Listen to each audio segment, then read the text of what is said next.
duo right here. Yo, what is good, folks? Welcome to another episode of the Sports PSP podcast. Hope everyone is enjoying a fantastic Friday evening. Summertime is here. Got my man, undisputed world champ. How you doing, my brother? I'm going great, man. Look, stay hydrated, people, man. This heat ain't no joke. Hey, stay hydrated. Hey, man, the heat all the way from New Jersey, all the way down here to the Bible Belt in Georgia, man. It's no joke, man. We've got up to 100 degrees today in Georgia. We got up to 100 degrees. And guess who was out there walking in it? I was. So it was pretty funny to see me out there, sweat just everywhere. But that was pretty funny. But man, I hydrate hope you people. drink enough water. I drink a gallon a day, so it really take about 2 gallons if you want me to be honest. But we won't go there. But yeah, I mean, drink a lot of water, drink a Gatorade, stay away from them sports drinks, and you'll be fine, man. It got up to 100 down here in Columbus, man. PSP, you already told me about how it was up there in Jersey, and man, look, it's good to be here. Always a privilege and a pleasure, man. Always. Thank you. We got another guest on the show, of course, another key contributor for the Sports PSP podcast, BRF Sports. Also, go check him out on Undisputed World Champs podcast every Thursday nights, 9 p.m. Eastern Standard Time. BRF, how you doing, brother? I'm doing pretty good. Just kind of relaxing, chilling. Long day of work, productive day. So we here chilling, doing what I enjoy to do Friday nights. Sitting here, kicking it, chilling with the homies. I got love for both of you, man. Appreciate it, man. And tonight is a unique episode because this is the 1 year anniversary of the Sports PSP podcast. I didn't know until like Monday or Tuesday when I first launched the episode of last year. Now over 7,000 subscribers, and Let's we're go. only gonna get nothing but better. So hey, I am very pleased and satisfied with the progress. A lot of hard work, folks. People, I want y'all to understand, being a content creator, podcaster, yes, it's a lot of fun, but sure as hell, a lot of hard work that comes along with it. But I appreciate everybody for helping me along the way. Champ, of course, BRF Sports, Casual, Brendan from the block, Hot Take Kenny, Mario Knows Best, Trent, Luis Knows Tunes, Broad, Harrison, Certified Chris, whoever I didn't mention, I apologize. And of course, my family as well. Mama PSP, shout out to Mama PSP for allowing me to use the office to do the podcast. Best mama. And by the way, her birthday is coming pretty soon. Yes, I will take you shopping. And yes, unfortunately, we're going to have to do manis and petties, something I do not like to do, but that's another story for another day. But anyway, let's get into some basketball, folks. Let's talk about some breaking news. The Atlanta Hawks, they traded DeJounte Murray to the New Orleans Pelicans. And the Atlanta Hawks received 2 first-round picks, Dyson Daniels and Larry Nance Jr. Jr. So, BRF, I'm going to let you go first. What are your thoughts about the trade? I hate to see DeJounte go, but it was either him or Trey. One of those moves had to be done, and the Atlanta Hawks franchise have too much. They have too much money invested in Trae Young at this point. They have too much invested in Trey. It had to be done. I love them getting the 2 first-round picks. That brings really good value back. Larry Nance gives us an athletic big. I mean, he stretched the floor, still athletic as hell. Rebound, rim protect. He gives us more than what people realize as far as like in the low block. Like him and Onyeka Okongwu, like on off the bench on second team stuff. It's gonna be some fun to watching those boys get up and down the floor with whoever's running the point. And I mean, this gives an opportunity. I mean, honestly, and people that are complaining about Kobe Buffkin needing to see the floor, wanting him to get the floor more. Here you go. Kobe Buffett's gonna get a shot to play more. So here you go. This is what a lot of y'all want. So here you go. And Dyson Daniels gives us an athletic wing. I like this more than people. I'm liking this more than a lot of people are liking it because they're surrounding Trey with versatile defenders like Jalen Johnson, 6'8". Zach Ristisher, who they just drafted #1 overall, is 6'8". Dyson Daniels is 6'8". The boy Nikola, who they drafted in the second round, he's 6'10". They're surrounding Trey Young with versatile, tall, young, athletic players who can go out there and defend and can stretch the floor. They are this. I feel like it's now or never for them. So they figure, okay, Trey, here you go. We giving you the Kings. We giving you the keys to the kingdom again. You got us to the Eastern Conference Finals in 2021. You got us to the playoffs twice since. Nothing really to show for it, and missed the play and I think got knocked out of play in by the Chicago Bulls this year. So Yeah, my they team, I unfortunately. don't yeah, and now I don't, for some reason, I don't think they're done yet as far as making moves. Maybe something small. I don't think they're done, but I get what they're trying to do, and I like what they're trying to do. They're saying, okay, we're giving you a lot of versatile dudes who can go in there, run the floor with you. You know, you are one of the kings of running transition. So this is one of those things where it's like, okay, what you gonna do with this? As much as I hated seeing DeJounte go, I personally like the trade. I personally like the return. I know a lot of people see fans down here in Atlanta are going to criticize a team like the Atlanta Hawks no matter what they do. But I can get with this. We'll just see where it goes going into next year. But I tell you what, man, those Pelicans, the DJ and CJ McCollum in the backcourt, you're probably going to get to keep Brandon Ingram, and then you still got Zion. And I think honestly, I think I don't know if Joe Val is going to come back because he's an unrestricted free agent, but I kind of like the direction where New Orleans is going as far as trying to aim, to make a playoff run next year. I'm kind of digging what they're doing too, but I can get with this move for the Hawks. I mean, it's not a terrible move. You bring back 2 first rounders, you're getting versatile bigs, which is honestly what you need. So I can get with this. I think so too, because personally, I think Atlanta won the trade, to be honest with you, because not only you get 2 first-round picks. Remember, when you traded DeJounte Murray, you had to give up a bunch of draft compensation. So now you get yourself a couple of first-round picks. Then, to your point, BRF, you mentioned about you adding more defenders, lengthy defenders, and we all know Trey Young is probably like the shortest player on that team, and he's not Easily. known for playing the best defense at all. So to complement him with lengthy players and defenders as well, that could also help him. And yes, I do think DeJounte Murray and Trey Young, for whatever reason, it just didn't work out. And one of them had to go because you'd be damned if you lose both. I lose DeJounte Murray and I lose Trey Young. Shit, I lose a hamburger. I lose both the beef and the cheese. What am I going to have for a burger? No, I'm just going to have nothing but dry bread, lettuce, and tomatoes? No, I want something in it. So, hell, I'm sorry, folks. I had a little too much to drink. Appreciate the Roscato. But listen, I think Atlanta won this one.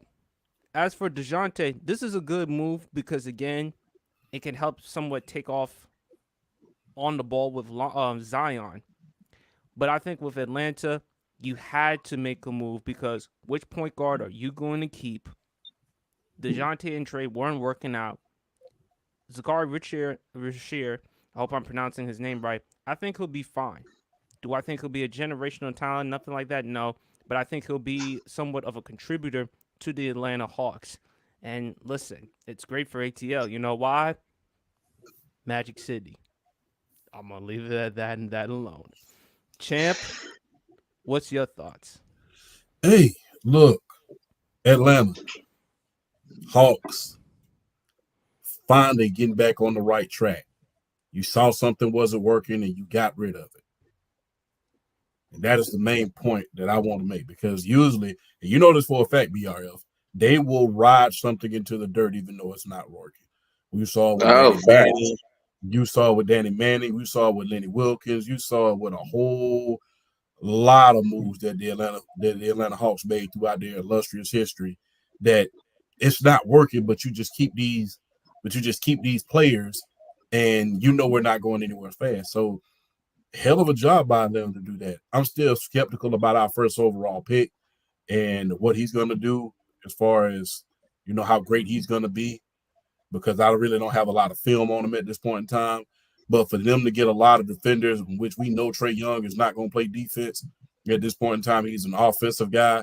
I think they did a great thing about that. Not only that, I don't think the moves are over at this point, like you said, PSP, because if a player becomes available at the trade deadline, you got them 2 first-round picks in your pocket. So you got them 2 first-round picks in your pocket. Don't be surprised. It's a hot take. Don't be surprised if Larry Nance Jr. doesn't make it past the All-Star break. Don't be Right. surprised. Because the thing is, if a player becomes available, depending on who that player was, that's going to help them win, that's going to add either additional scoring or additional playmaking, don't be surprised to see them trade 3 first-rounders in order to bring in a top-notch player. Don't be surprised. I'm gonna call it and real quick. I'm gonna call it right now. The player who I feel is on the lookout as far as the Hawks possibly trading. I may sound crazy. Don't be surprised if they go after Karl Anthony Towns. Hmm. Don't be surprised.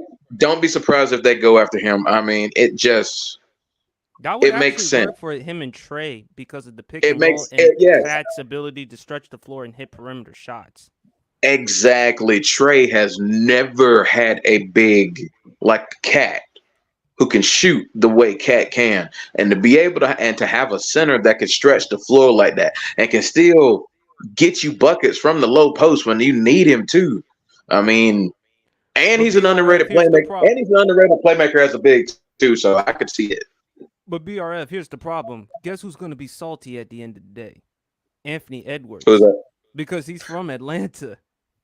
Mm. So his former teammate going to Atlanta, even though he is the face of the franchise in Minnesota, I mean Anthony Edwards kind of looking a little salty.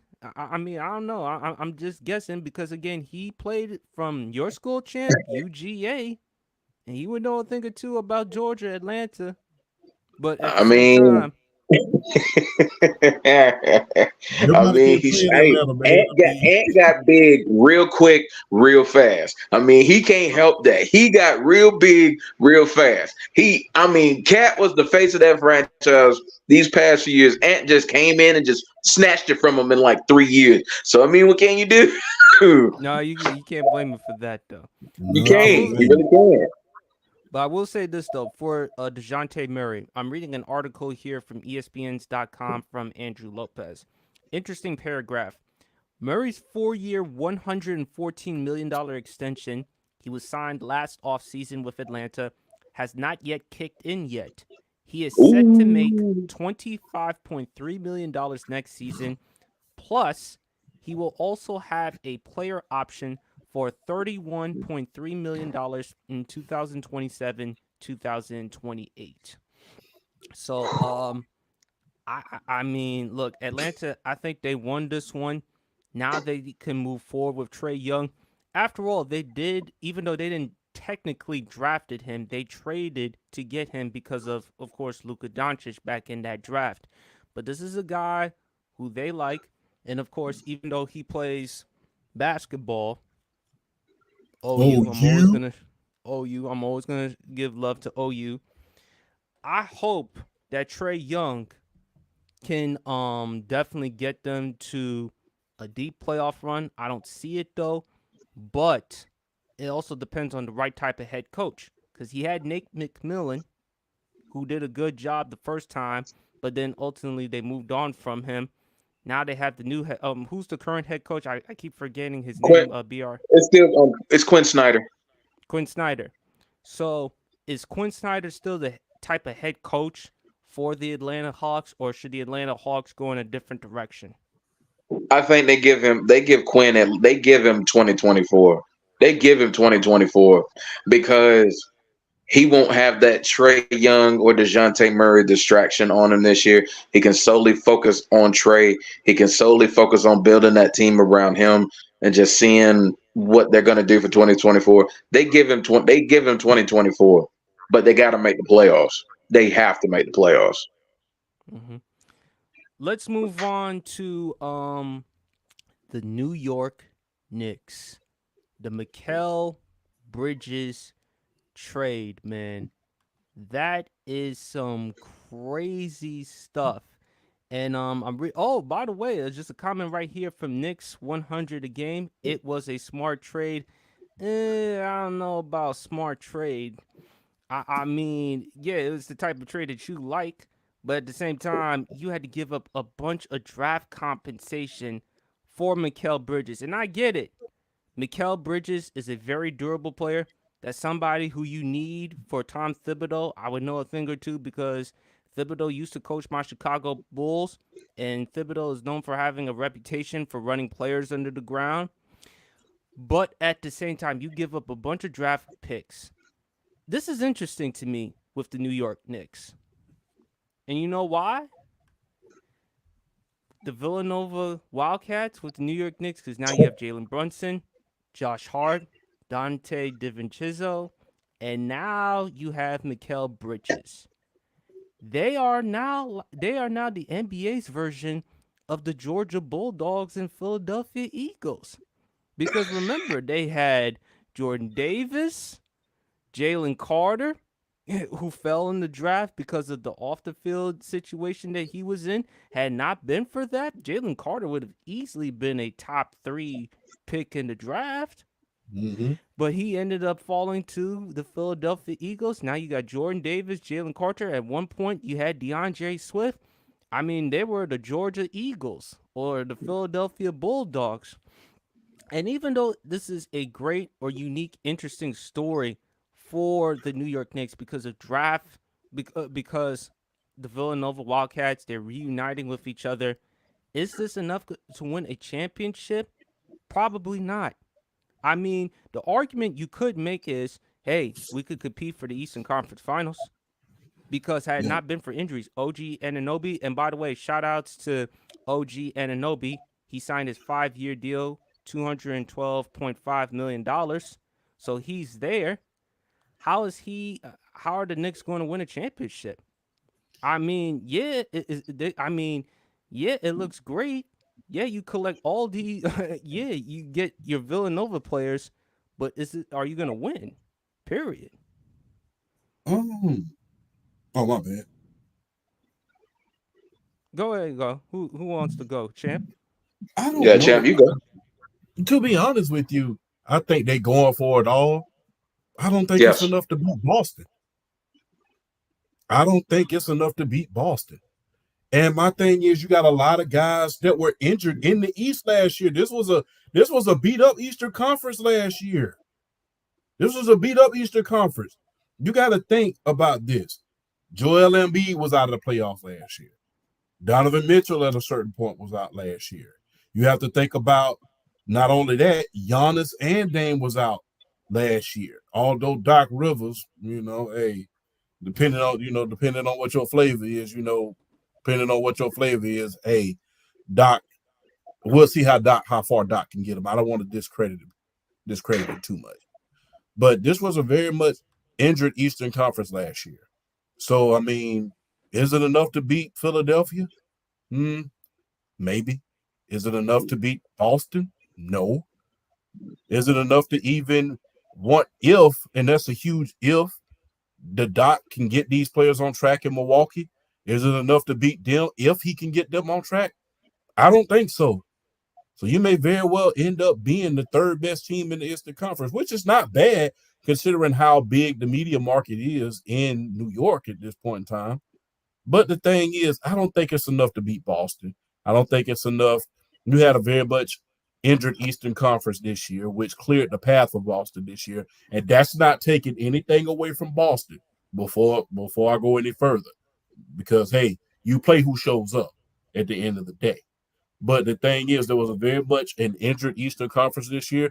I have to see what's going to happen when everybody gets back fully healthy next year, because I don't think this is enough to beat the Boston Celtics, and I don't think it's enough, depending on if the Bucks can get it right, if Doc can get it right, which I don't think he can. But if he can get it right, I don't think it's enough to beat the Bucks as well.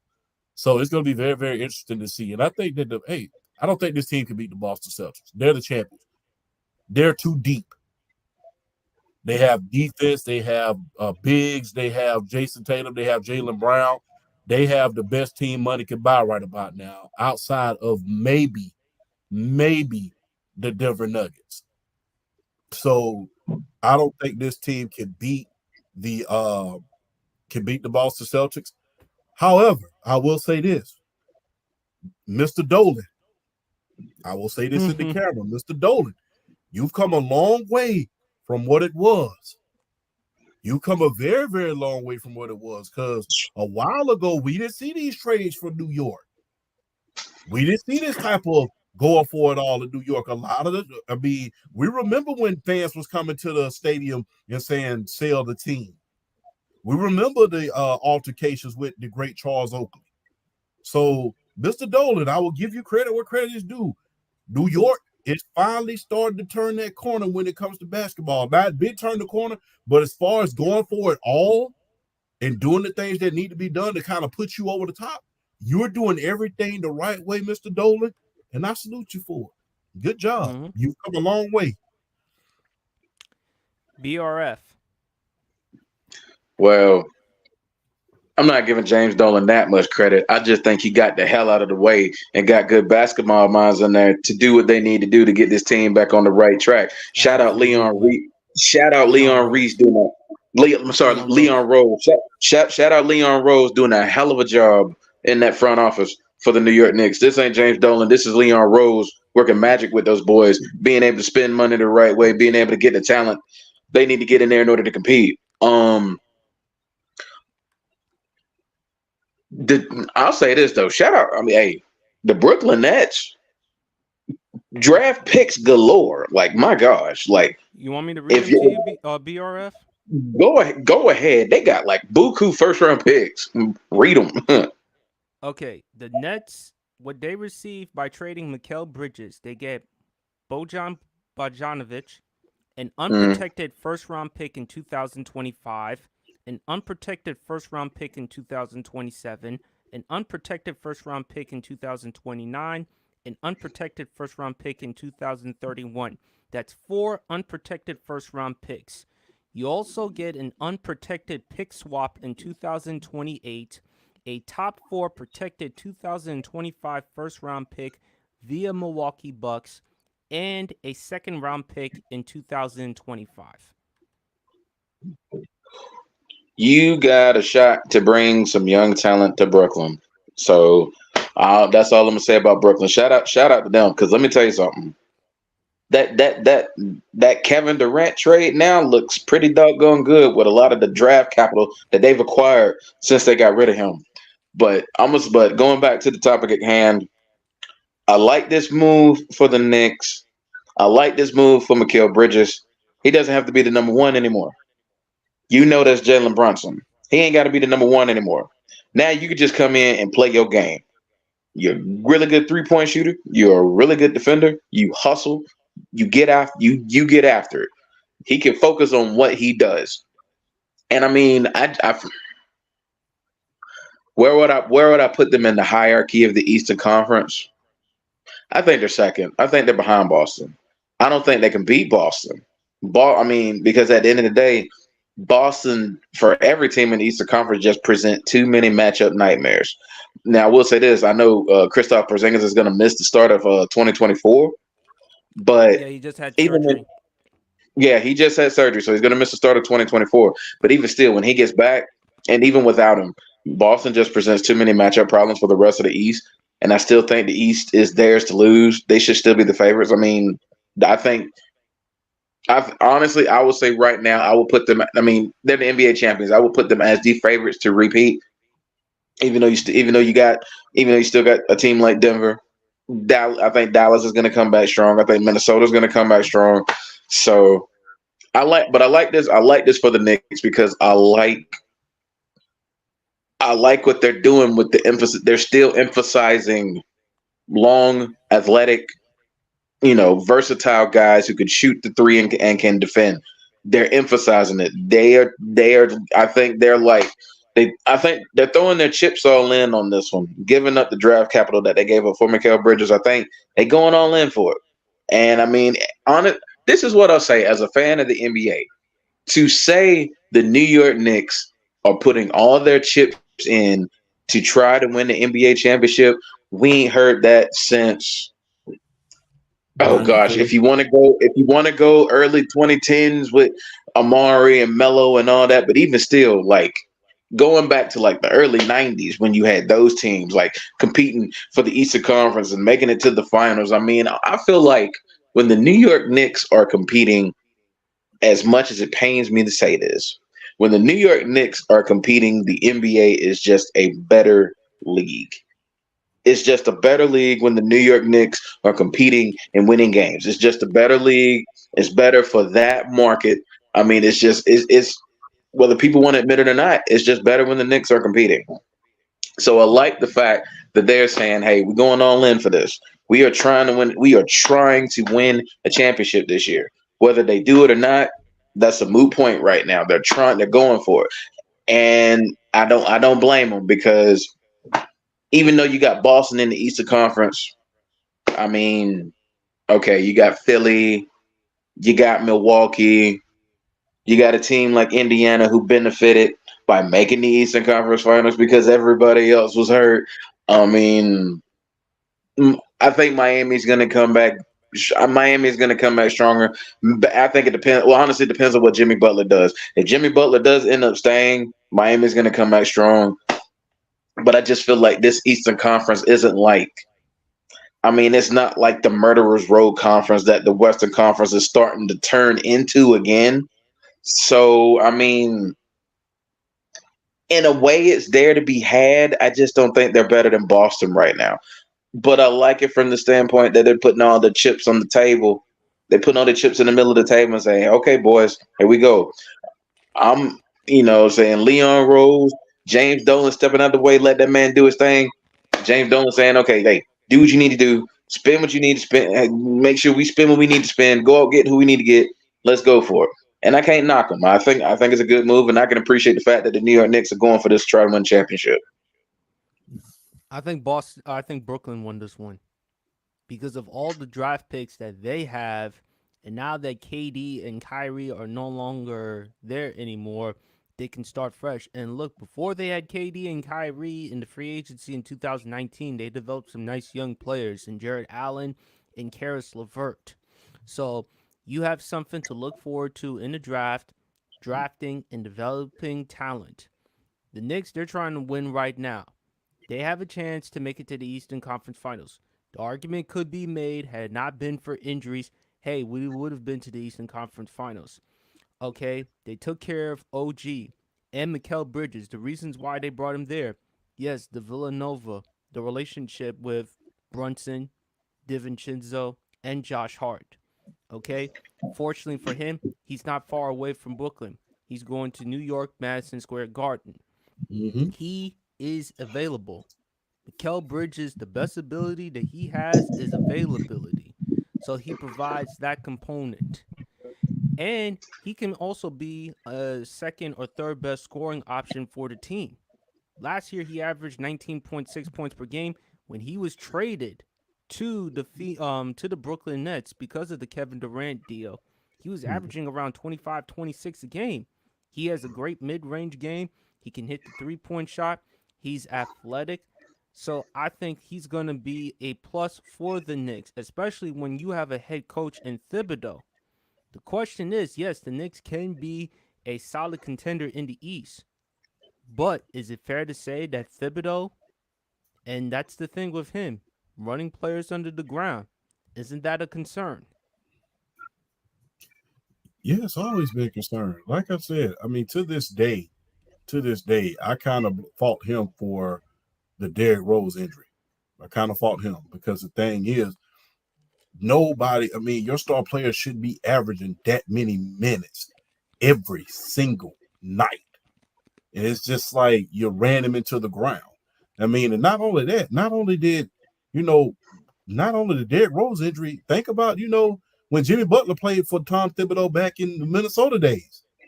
He played for him back in the Minnesota days. Even he complained about, all the minutes that they were playing as far as the starting lineup was concerned. And plus you're not going because when you're trying to win a championship, it's not just your starting lineup that's going to win it for you. It's your role players and those bench players as well. If you can get 30 points off the bench, that's cream. So my thing is you have to utilize everybody. And I think that Tom Thibodeau has a bad habit of just running his players into the ground. I think that was eventually his undoing in Chicago, and that's what got him out of Minnesota as well. So my thing is, and I will say this, I think that is the sole reason why, that is the reason why he couldn't finish it off in Chicago. I think had he utilized Derrick Rose the right way, which he did get them the MVP, but that did get him the MVP the way he was using them. But if he would have used him the right way so that they could preserve him just a little bit more, then guess what? We would be talking about them interrupting, you know, I really truly believe they would have eventually won the title in Chicago. Lord have mercy. My blood pressure getting going through the roof, man. Because as a Bulls fan, I was devastated. What happened, but I don't know. But the Knicks, man, they will actually make some noise Yeah. in the East. I think they will be definitely a fun team to watch because the Villanova Wildcats, they're now the Villanova Knicks, the New York Wildcats, however you want to put it. To BRF's point, and it's interesting that you brought up James Dolan. James Dolan has done his part staying out the way. No drama, no controversy, no kicking fans out Madison Square Garden because of saying sell the team or wearing t-shirts selling the team. Dolan, to his credit, he's allowed the people to do his job and stay out the way. That's nothing. You can't ask anything more from James Dolan.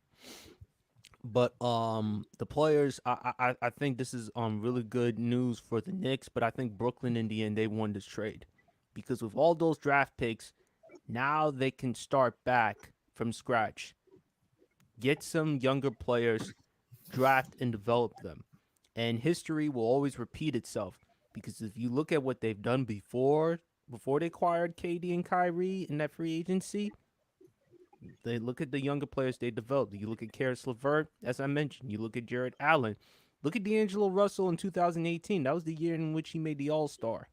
Mm-hmm. So I do trust what the Brooklyn Nets have as far as an organization, as far as getting the players and developing them. As for the Knicks, yeah, it's definitely gonna be great. But boy, I can't stand Knicks fans, man. I'm they are becoming more annoying and obnoxious as Dallas Cowboy fans. I'm sorry, but it's just the truth, man. I just feel like they can't just know when to shut the hell up. But that's another story for another I day. mean, Unless you want to add something, champ. I will say this. You have to take into consideration this. They have not had anything to cheer about in a while. I get that, champ. They I haven't get had it. They anything to haven't cheer won a about for a championship while. since 1973. I get it. They've been to two finals, 94 and 99. But damn, man, they don't know when to shut up. I I mean, mean, I the don't, Dallas Cowboy. I mean, this is what happens when you deal with Dallas Cowboy fans, New York Knicks fans. Living in Jersey is not the easiest thing in the world to do because you have to deal with constant crazy Knicks fans and Dallas Cowboy fans. I'm just saying. yeah, they haven't. Look, I give them a pass. Be honest with you, they don't have they haven't when you haven't had anything to cheer for in a while. I understand where the obnoxiousness and all of that comes from. I haven't had anything to cheer for since the 2000 since the 99 finals. So now that I have finally get my chance, now that New York is back at this point in time, because not only were they in the playoffs, the New York Islanders were in the playoffs as well. I think either the Islanders or the Rangers, I think. But, they haven't had it. Madison Square Garden, the mecca of basketball, as far as basketball is concerned, they haven't had anything to cheer about in a while. So I understand why, the cockiness is coming back out, why the arrogance is coming back out. I get it. It's kind of like how I'm gonna be when Atlanta becomes good again. That's all you're gonna hear from me is Atlanta. So hey, I understand. Well, you better pray that Kirk Cousins better give you some seasons. Good. Yeah, seasons. I hope that. But he's given us 2 good seasons. I'm calling it now. He's given us 2 good years. I'm calling it now. But but when people haven't had anything to cheer about in a while, of course you're gonna become a little bit cocky. When the Patriots start winning, you start seeing them become a little bit more cocky. When you start winning, you lose that underdog attitude and develop that top dog attitude. And you get all the bandwagoners. You get all the bandwagoners, and then, hey, regardless of, and not only that, New York Knicks, they have a loyal fan base, just like the Cowboys. Regardless of how much they've been losing, the damn place been sold out. Damn near every game. You hear about you. We can talk all we want to, but the Garden is sold out every game. So got to give credit where credit is due. Those New York Knicks fans, like they said I think it was the movie that Whoopi Goldberg played in. I think it was Eddie. He said, "You don't own the Knicks. The fans own the Knicks." So and the fans do own the Knicks because that is one loyal fan base. So I understand why. They cocky and they walking with their New York swag a little bit because they haven't had a lot to cheer about in a while. They don't have Reggie Miller breaking their hearts anymore. So, they have a lot to cheer about. So big ups to New York. I'm hoping that y'all finally get to do something that y'all haven't done in a while. I'm hoping that you do. I'm hoping that you're not going to get your heart broken. I'm hoping that you have the chance to host the Larry O'Brien show. I love that. I would love that. I'd be the Grinch who stole Christmas. I'd be the Grinch who stole Christmas. I'd be Stephen A. Smith. Anytime when the New York Knicks lose, same way how he feels about his Dallas Cowboys, same way how he feels about the Cowboys when they lose. I'm gonna be this. I'll say this. I'll say this real quick. As a fan of the Hawks, I will say this. It does give me great joy when I hear F. Trey Young chants, because that lets me know he went into your building and gave you that work. That's all I need to know. Shout out to Trey Young because he went to OU. But I understand your chant point. For a city in New York, it's not the easiest city in the world to play in. You got to have tough allocated skin in order to handle the fans, the press. It is very, very complicated. But look, man, don't forget that nightlife. Well, I would rather go to Atlanta for nightlife. That's just me. City. No, I'm just saying. I'm not trying to be inappropriate, but I'm just saying there's a lot of distractions in the nightlife. No, that is true. That is true. It's a city that never sleeps, but at the same time, I'd rather be in Magic City or New Orleans. As I've told you before, there's nothing better than Southern hospitality. That's a fact. Y'all can't argue with I won't argue. Let's not put Southern hospitality and Magic City in the same sentence, because that's a little too much fun. We need to keep pushing. But anyway, let's talk about the NBA draft. Any thoughts on the NBA draft? Would you like? Would you dislike? I love. Oh no, you go ahead, champ. Oh, my bad. I'm sorry, BIF. My fault. No, you good. You go ahead, bro. In my humble opinion, and like I said, you guys are sports savants as well as I am. You can call me out on it. It was uneventful. I remember that the NBA draft not only was an event, it used to be a happening. I remember when, everybody was predicting when this person was going to go or that person was going to go. I didn't really see that in this draft. I mean, even leading up to it, there wasn't a lot of coverage on it. There wasn't, Stephen A. Smith saying that this guy was going to go first overall. I'm predicted. It used to be draft shows.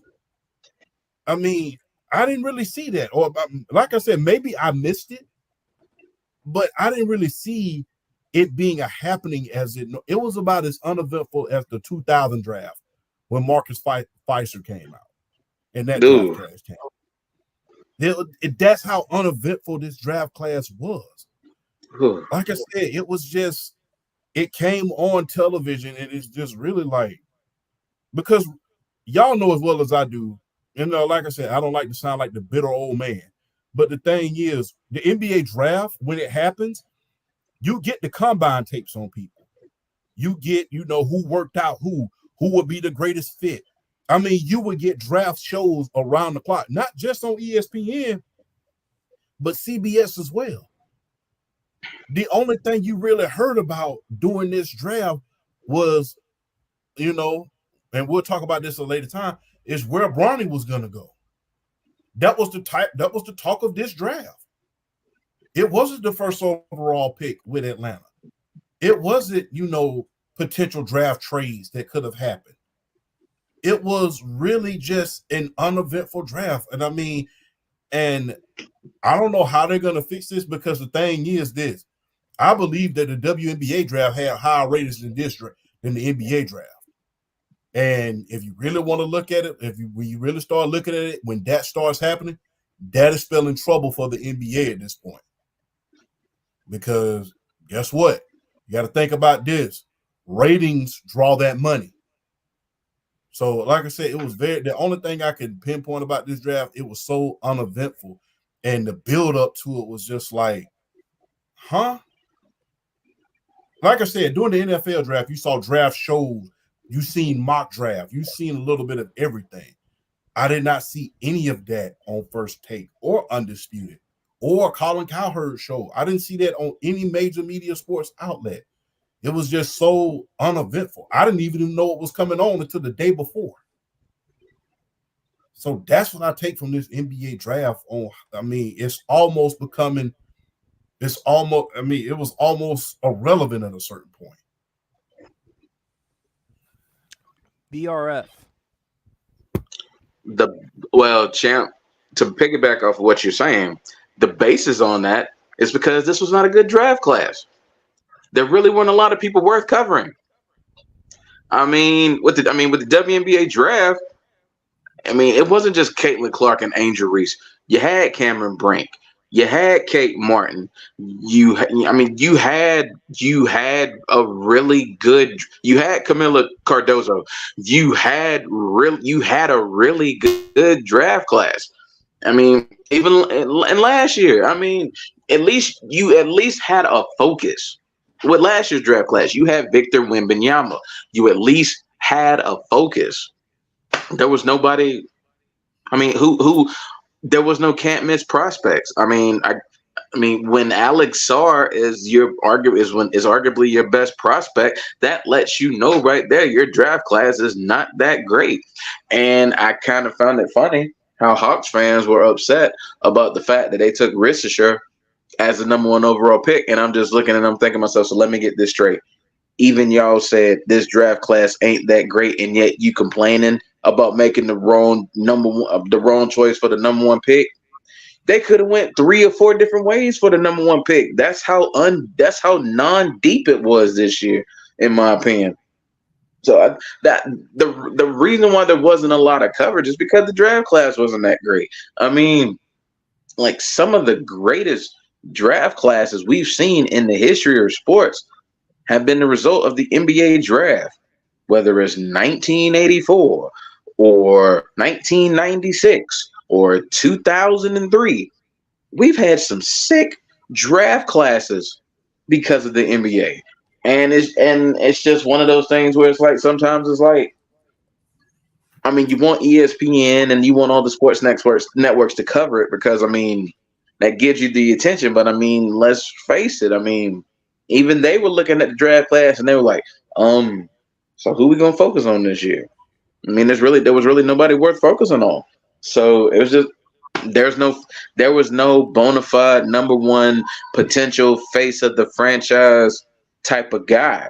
And like, with the Hawk, I mean, how often do you hear somebody with the number one overall pick taking somebody that's just going to like fit in and add something to the franchise and not necessarily being potentially the future face of your franchise? That should tell you right there. The draft class was pretty mid, but at the same time, though, the last time they said the draft class wasn't the greatest was Anthony Edwards' draft class, and we've gotten him, we've gotten Halliburton, we've gotten a lot of good players ultimately for that draft. So even though there weren't a lot of players weren't necessarily worth covering, we just can't say none of them are going to be good. So we need to let this draft cook, and we need to let it see where it goes and see who developed and who doesn't out of this draft. Because, like I said, the last time they were saying the draft class wasn't that great, it was Anthony Edwards' draft, and that's going to end up being a really good draft because they had a lot of good players. Yes. I will say about the draft, it wasn't as advertised like last year's draft or other great drafts like 1996 or 2003. But we kind of expected it. There wasn't that much attention to it. But let's not say that these young players they can't contribute yet. Look at 2013. You had Victor Oladipo. You had Giannis Antetokounmpo. You had some really good You had some really good or some great players in that draft that turned out to be good. So, champ, it's like a book or food. Don't knock it till you try it. You gotta wait and see. You gotta try it out first in order for you to have a fair judgment. I did like the Castle, the draft pick to the San Antonio Spurs. Championship Mm-hmm. DNA from UConn. You put him with the San Antonio Spurs to pair him up with Wemby. I really like that. I think San Antonio actually did well. The Hawks, of course, they had the number one overall pick. Zakari, Ricochet. He's 6'10". From what I've heard, he's athletic and he can defend. I think he still needs to work on his jump shot, but I actually do think that he could be serviceable. I did like Riley Shepard to the Houston Rockets. That was a good one because again, you got a guy who can hit perimeter shots and he could somewhat defend. And then you put him up with a head coach like an Ime Udoka. I actually do kind of like that. So I don't think it was necessarily that bad. But let's talk about Bronny James. He was drafted with the number 55th overall pick to the Los Angeles Lakers. Now, look, I will say this. Do I think nepotism played a factor as to Bronny James being drafted by the Los Angeles Lakers? Yes, I do. Because, of course, his father, LeBron James. The same way I can say that J.J. Redick, even though he knows his basketball, been around the NBA, but at the same time, he does have a relationship with LeBron James, and they were also doing a podcast together. So, for the Lakers, even though people may look at it negatively because nepotism, but let's not act or pretend as if nepotism has never happened in sports. Oof, Doc all the time. Rivers, Doc Rivers, Austin Rivers, Michael Jordan. Remember how he used to ran the Charlotte Bobcats, now Charlotte Hornets, back in those days? Remember when he was with the Wizards and he brought in Doug Collins because of his relationship going back to their days in Chicago? Remember when Phil Jackson, when he was the president of basketball operations for the New York Knicks, and then who did he hire as the head coach? Derek Fisher. With no coaching experience in the NBA, but you brought him there because of the Lakers. Derek Fisher used to play for the Lakers while Phil Jackson was the head coach. And Derek Fisher would know a thing or two about the triangle offense. So, and also the Atlanta Hawks, BRF, the son and his owner. So Yeah, the wrestlers. Oh, Jesus. Yeah. So let's not pretend as if nepotism has never happened. But I will say this though, black nepotism, hey, it's pretty good. When it's rare to see black nepotism, but hey, it's pretty good. I'm gonna say it, but hey, I kind of like. But in some way, I kind of like it. Even though overall, I would have loved to see Bronny James go to the summer league, G League, develop his game, or go overseas. However, but at the same time, you playing alongside your father. Your father, I definitely think your father played a role as to getting JJ Redick becoming the head coach, and you still living in Cali. And let's not act as if you're being broke, because you're still worth a ton of money because of your father. Your father's worth $1 billion. So hey, And black you got an nepotism, NIL deal. NIL deals. And you got So NIL. And you had the NIL money. So, you know what I mean? and NIL deals, you can't forget the NIL deals. So in a way, I'm not mad at it. Even though it may not be the right type, even though people may not look at it and say, hey, nepotism, too much nepotism on LeBron James' part, but at the same time, and also an interesting thing that LeBron James is doing, he's becoming LeVar Ball. Because LeVar Ball, at Mm. one point, he wanted to see all his kids play together. LeBron James is perhaps taking a page out of LeVar Ball's book, and he wants to play with his son.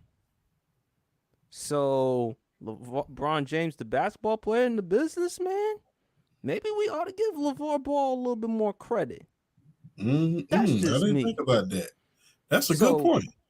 what are y'all thoughts about Bronny James being drafted by the Lakers? Champ, you Frank. can go first Oh, because you are the okay. Lakers fan. Hey, number one, I'm gonna say this, and I don't put it lightly. This is another story that the LA Lakers are selling. You know, the father son playing on the same team for a glamour team in a large market like Los Angeles. This is a story that they are selling right about now because they can't sell Winnie like they normally could back when the great Dr. Bus was alive. But I digress. Hey, how do you think Rex Ryan got his first coaching job? He got it through his dad, Buddy Ryan. How do you think Dave Shula got his first job? He got his through his coach, his first coach, Don Shula, which is arguably the greatest coach of all time. But who's that? Oh, yeah, his father. So my thing is this, man. And let's not even talk about the fact that Brian Flores had a lawsuit against the NFL because of nepotism. So, you know, because of the text message that he was sent by the great Bill Belichick because they chose another coach over, you know, Brian Flores. Let's not act like that lawsuit didn't exist. So let's not talk about nepotism when it doesn't favor you, I will say. I won't go too deep politically into it, but let's not talk about nepotism when it doesn't favor you at a certain point. Yes, it's LeBron, it's his father, it's a story that you can tell. It's something that people will pay attention to on the Los Angeles Lakers since, you know, they didn't win. They're not nowhere near in a position of winning at this point in time. But guess what? Every single coach, even the great Sean McVay, his grandfather and his family was in the NFL for years. Sean McVay got his first coaching job because of you know, Coach McVay. You know, his great grandfather was the great Rich McKay out there at USC. So, guess what? If you really look at all around, there's nepotism all around you. From Sean McVay, who is arguably one of the greatest coaching minds today in the NFL, all the way back to David Don Shula. So let's not talk about nepotism when it doesn't favor you. I mean, everybody wants to scream, hey, everybody wants to scream to the high heavens when something doesn't favor you. But when it does, you don't say anything. I find that kind of funny, to be honest with you. And like I said, I'm not going to get too political about it, but you get what I'm trying to say. If it favors us, even me, if it favors me to walk outside today, yeah, I'm gonna go. But if it doesn't, I'm gonna complain about how hot it is. And that's what these complaints about nepotism is. We've seen nepotism go all around. Bill Belichick got his first coaching job. Why? Because of his father. There's a lot of play. Tim Tebow got a chance to come back into the NFL because of who? Urban Meyer. Yes. So guess what? Let's not even go, and let's go a little bit further. Let's go into the owner's box. Let's go with Jerry Jones and his family. You mean to tell me there's a lot of executives that can't do Stephen Jones's job? So let's not pretend like nepotism doesn't build organizations. It builds a hell of a lot of organizations from the corporate world all the way down to the blue collar world. We're just unfortunately seeing this at the sports level, which nepotism is all around. Since when have you saw a great? I mean, in the last time you checked in the NBA, when the last time a hot young coach came out and say, this is the next guy? We haven't seen it yet. It's been retreads all the time. You mean to tell me Sam Cassell don't deserve a job? Two-time NBA champion, not to mention won a championship recently with the Boston Celtics on that staff. You mean to tell me that he doesn't deserve a job? And Doc Rivers still getting opportunities? Exactly. So let's not yell and scream bloody murder when it doesn't favor you in nepotism. Embrace it, because guess what? If I get a job on a network or something like that, guess who I'm calling? I'm picking up who should be your guest star. Oh, the same guys I was doing these podcasts with. Let me give them a call. Oh yeah, and I want their contract to be just as big as mine, if not bigger. So I don't blame LeBron or anybody else who is in a position to, hey, and if you want to talk about nepotism, man, let me tell you something. Keenan Ivory Wayne's put his whole family on. And how'd that turn out? And that turned out real good. Oh, they're one of the greatest families in the history of entertainment. Oh, exactly. Absolutely. There's no question about that. And, hey, when it comes to wrestling, Bret Hart, the Harts, his father was the promoter. He made each and every last one of his sons in the star. Nepotism is all over. But I will say this. People can get you the job. PSP can get me a job on the network. BRF can get me a job where he works. It's up to you to keep the job and to perform. Two things could be true. Mm-hmm. Someone could give you the opportunity. Like I said before with Shannon Sharpe and Skip Bayless. Yes, Skip Bayless did give Shannon Sharpe an opportunity, because normally that type of job, a debating show, that's normally reserved for like journalists or columnists. That being said, it doesn't take away who Shannon Sharpe is and what he's accomplished. It just means that somebody else along the way deserves credit. But we've seen nepotism everywhere. So let's not act as if it's never transpired. I just think people are just hating more and more because it's LeBron. And absolutely. And I also think, look, LeBron, he might as well enjoy it, because, champ, as a Lakers fan, how much left do you think LeBron has left in the tank? 2 years? That 3-year contract is when he's going to expire. Is when he's going to go out and he's going to do a big farewell tour. They're going to thank him for everything he did for the game, and he's going to have his son by his side. Like I said, the Lakers are. You also got to think about how this sells in Hollywood. This is Hollywood at the end of the day. The Los Angeles Lakers in Hollywood. Narratives. Exactly. So guess what? I can't win right about now, so I have to sell you a story. And what better story is there to sell you than a first-time coach coming in with the star player, and the star player, his son, just so happened to get drafted on that team? It's a story to sell. People are going to pay attention to that, whether they care to admit it or not. Whether you want to, the thing is this. Whether you want to see someone fail or you want to see them succeed, you're still watching the show.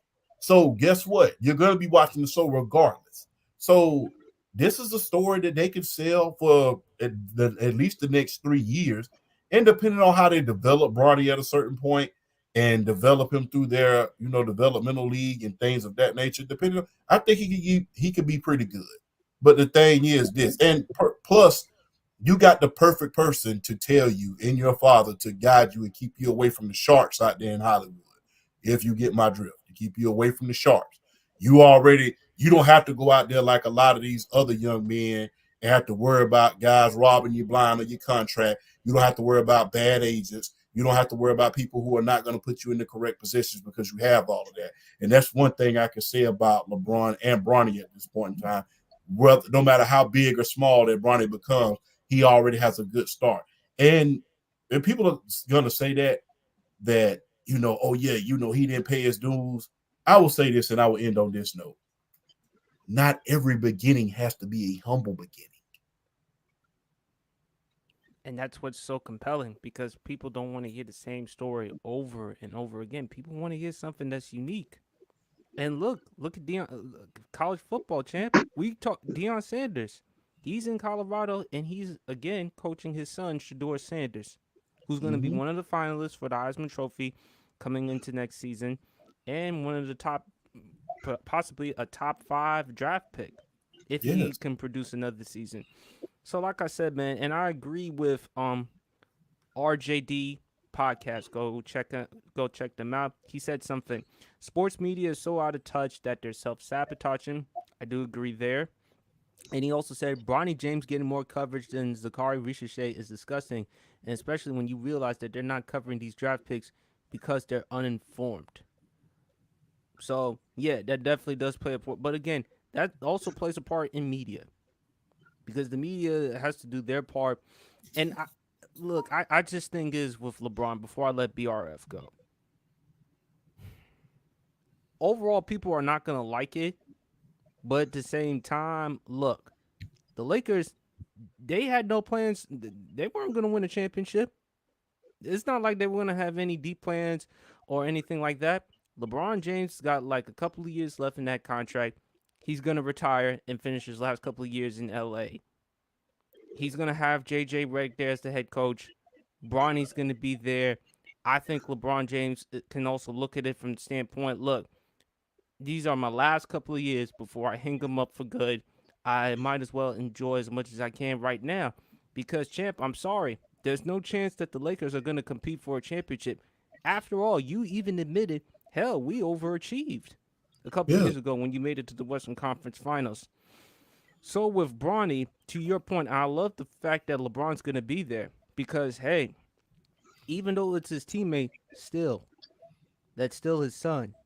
And LeBron is still going to be there and help out Bronny, and he's going to still be there for the family. They're still going to be in California. And that's a great narrative, and it's going to be great for us to discuss. But I hope that Bronny turns out well, because if he doesn't, guess what people are going to say? People are going to say, "Oh, it's a failure. It didn't work out well." That'd be like the son of Michael Jordan that played basketball and didn't translate. And I hope that Bronny does do well in his career. I wish Bronny the best. But we just got to wait and see how this plays out. But BRF, what are your thoughts about Bronny being drafted by the Lakers? I knew it was coming. I had a feeling it was coming. And then that bombshell story that came out about Rich Paul was like, whoa, like to the chat, to everybody that might be watching us, and if you haven't heard, basically what Rich Paul was doing, he called every team except the LA Lakers and the Phoenix Suns and said, "Hey, if you draft Bronny, he's playing in Australia next year." Like, I heard that story and I was like, whoa, like, man, I want an agent like that who can give me some money when I can get it, cause man. But it's good. I don't like the coverage that it's been getting. I think this should be celebrated way more than it's been, that has been taught, way more than it has been celebrated, because it really hasn't been celebrated at all. It's been getting just destroyed in the media, and I don't like that, because this was something really a lot of us have been really kind of looking forward to the last couple of years. When they started talking about it, the possibility of Bronny getting drafted, playing in the NBA with his dad, potentially being on the same team as LeBron. And this is something we've been kind of talking about the last couple of years, and to see it come to fruition, but yet the media just, I guess the disgust with the media from the media about it is like, I don't like it. I don't like it at all. Like regardless of how Bronny James turns out, regardless of how he turns out, the fact that he's getting to make the league and get to play with his father, I mean, that's something we should really celebrate. I mean, like I want to look at it from like the side of it, like, getting to see Ken Griffey Sr. and Ken Griffey Jr. play on the same team with each other. Just getting moments like that every so often. I mean, like I don't know. I mean, yeah, it's obviously, it's obviously nepotism, but I mean, all the nails y'all hit all the nails on the head when y'all pretty much talk about nepotism has pretty much been going on since the inception of sports. I mean, it's just how it's been. I mean, and like some of the players turn out great or better than their fathers, and then some of the other players don't turn out as great. But I mean, it's like, there's really not much more I need to add because y'all pretty much nailed everything as far as like, people should have been keeping the same energy with a lot of these other, you know, examples of nepotism instead of trying to just throw all their hatred toward LeBron James and Bronny James. Like, Mm-hmm. yeah, like what I'm saying? Where were y'all when it was first announced that Stephen Jones was gonna get a job in the in the front office of the Dallas Cowboys? Where were y'all? Where were y'all at then? Or where were y'all at when Doc Rivers was giving his son Austin, decent minutes? When Doc was coaching him, where were y'all at then? Or where were y'all at when just just too many? I don't know. It's just too many examples of it that's happened to now all of a sudden get in the uproar because Bronny got drafted by the Lakers. I mean, what I'm saying? Y'all, people should have been keeping their energy about other stuff instead of trying to focus on him. It's just another way that people just want to try to tarnish Bron, but it's like, I don't. It's kind of it's pointless at this point, and like you're really not doing yourself any justice trying to get at that man. You really aren't. So I just feel Yeah. like let Bronny enjoy this. He's got, what I'm saying. He's with his dad. He's with the Lakers. He's with his dad. Let him enjoy it, regardless of how he turns out as a player. And I think he could be a serviceable to good player in the league. I do, because he's shown some signs. I mean, he doesn't have LeBron's athleticism, but he's obviously got athleticism. He can obviously jump out the gym. He can obviously play defense. You saw that in instances with Southern Cal, his on-ball defense. He's pretty good on-ball defender. So it's not like he doesn't bring a skill set with him. I want to see him develop. I'm rooting for him. I want to see him turn into a good player. He's not going to be as good as his dad. Let's just go ahead and throw it out there now to all the people that want to just hark all this pressure on Bronny James to be his daddy. It ain't happening. LeBron James, in my opinion, is the second greatest player in the history of the league. It ain't happening. It's not happening. So just let him Relax. develop. Thank you. Exactly. Relax. Let the boy grow. Let him be his own man, because that's the only way he's truly going to thrive as an NBA player now. Let him be his own man, because if y'all keep trying to put that LeBron James pressure on him, it ain't gonna go well for him. Just let Bronny be his own player. I think he can ultimately grow into a good player. He's, like I said, he's got a skill set there. I want to see him develop. I want to see what he turns into 3, 4, 5 years down the road. You All right. definitely. Definitely. Any last words before we move on? I do have one thing to say. You remember what you said about nepotism and it being black nepotism and stuff like that. You ever notice this? And I wasn't going to say it, but I have to. Deion Sanders, LeVar Ball, LeBron James, guys like that. You Get ever killed. notice when it involves fathers of a certain dynamic, they always want to vilify them? Oh, they get Just, killed. Mm. They get killed. just saying. Oh, they Dion, cruising. LeVar Ball, now LeBron James. Want to scream high Transformation heavens champ. about nepotism now, But like I said, when there's fathers of a certain dynamic, you want to scream to the high heavens about it. But when Archie I was was gonna. You stole my idea. You stole my my bad, idea. my Go bad. ahead. Great minds think alike. But when Hmm. Archie was screaming to the high heavens to the NFL and the San Diego Chargers, now the Los Angeles Chargers, about not drafting his son. And guess what? When Peyton was in college, guess what? They was talking about Archie. They was talking about the Manning family because of Archie. But you ever notice when it's a father of a certain dynamic, it's always a problem. That's the only thing I can't get with about the media. But I digress. No, you make a Mm. no. That's more than valid. You make a fair, honest point, champ. And again, it's just a double standard, man. And I feel like media is just gonna have to do a better job. And I just want to read this comment right here from RJD podcast. Same way they're uninformed about the W's, same way they're uninformed about the NHL.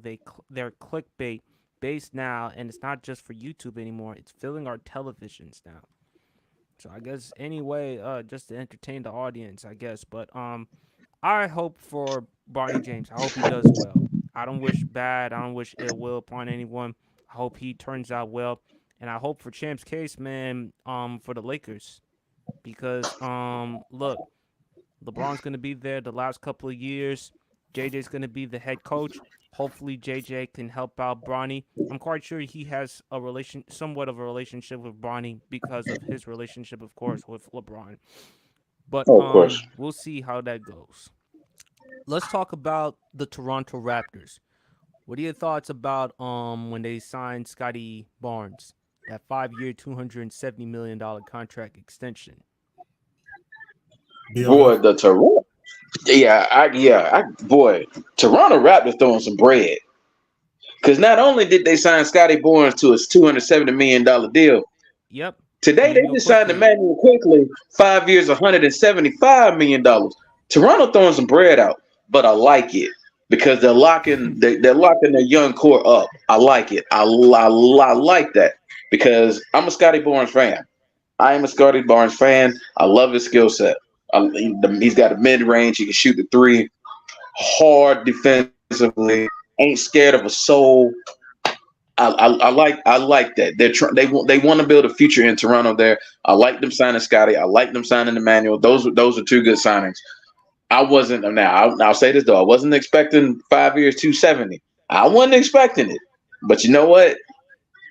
With the way the NBA is, the way their market value is at certain positions, when the market say you got to lock him up at this price, you got to lock him up at this price, and at his age, so they had to do it because Scotty Barnes was going to get it from somewhere. Scotty Barnes is a hell of a player. He was going to get it from somewhere. Somebody was going to give him some money. So Toronto did the right thing. Go ahead, locking him up for 5 years. You're going to get him like now. Even you probably about to really see his growth as a player. You're probably about to get the front end prime Scotty Barnes, who I think is ultimately going to be an all-star. I think he's going to make an all-star game, at least a couple these next 5 years. I think that boy is that good. And it was a good move by Toronto, Oh, he made the for All Star signing both of team. them. He made the All Star team Well, in 2024. he made it in 20. Yeah, he did make it in 24, and so it's going to be the first. It's going to be the first of many for him. So they needed to do this. They needed to do this. So I don't have a bad. I wasn't expecting the money, but I don't have a bad thing to say about them locking them up. It was a good move from Toronto. I just hope they can kind of. I do. I will say this though. I do hope they can get the right pieces around them to, if nothing else, compete for a top six spot. A top six spot without having to play in the play-in tournament. So I think ultimately right now for Toronto, with the way that roster constructed, they're trying to get it. They're trying to get in the top six.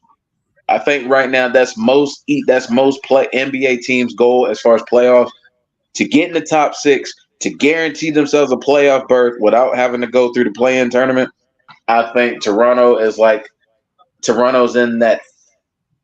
I guess if you want to say that fifth through play-in ranking range as far as a team, they're in that area.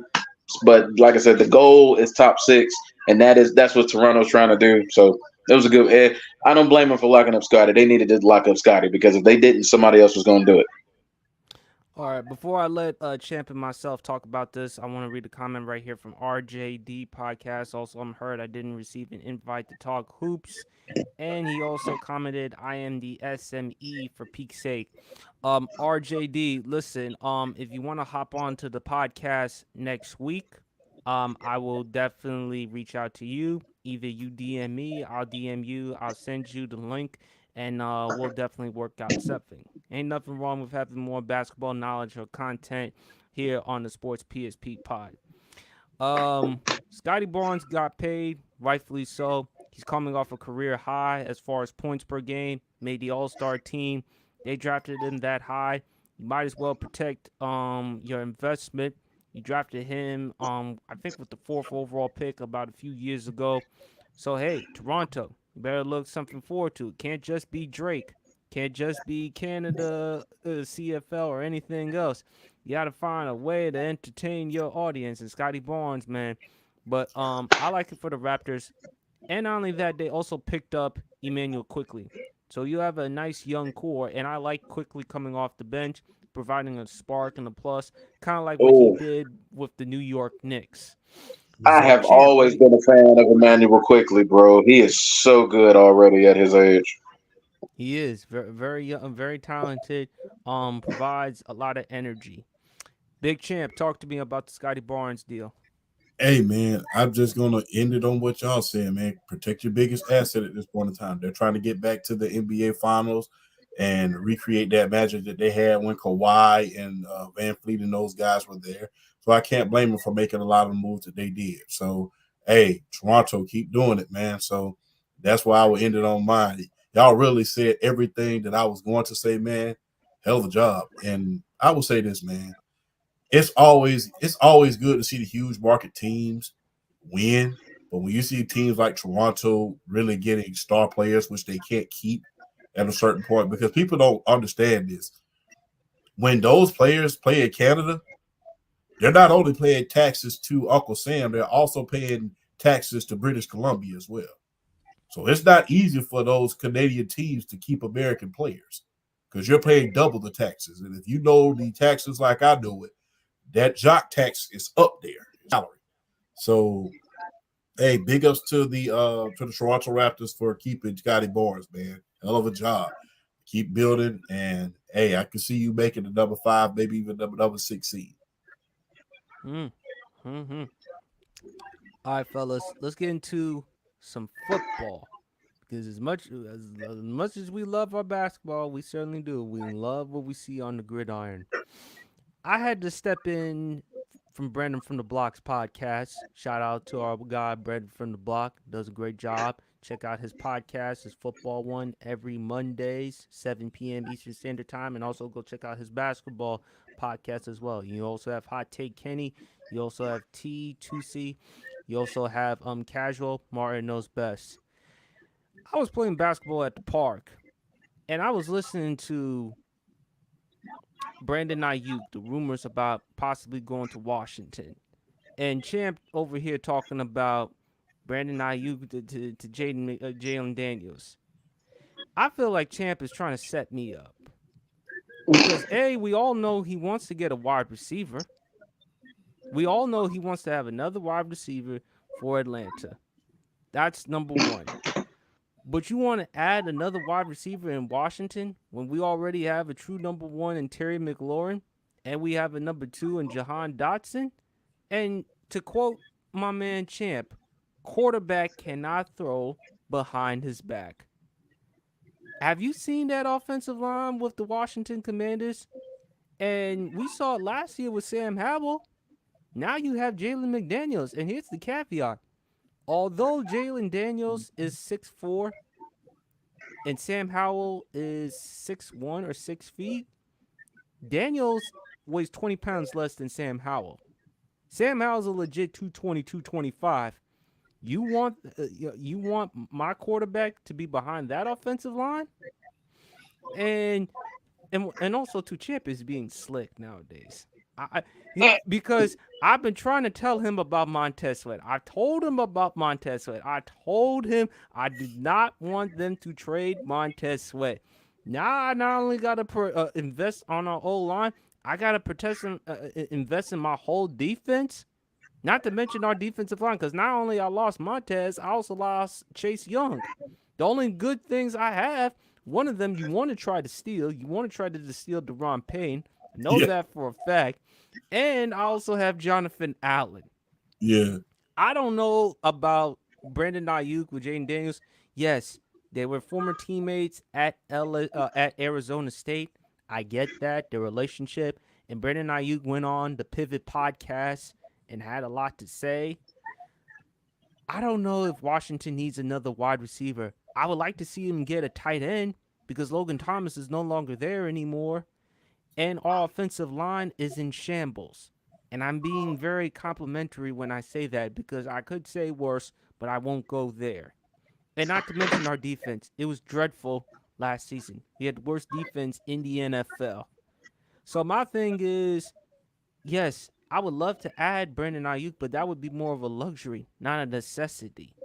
And plus, how is Daniels, a rookie quarterback, gonna deal with McLaurin, Dotson, and Ayuk? Ayuk wants to be a number one wide receiver and get paid top notch wide receiver money. And hey, I can't blame him because again, you get paid according to the contract.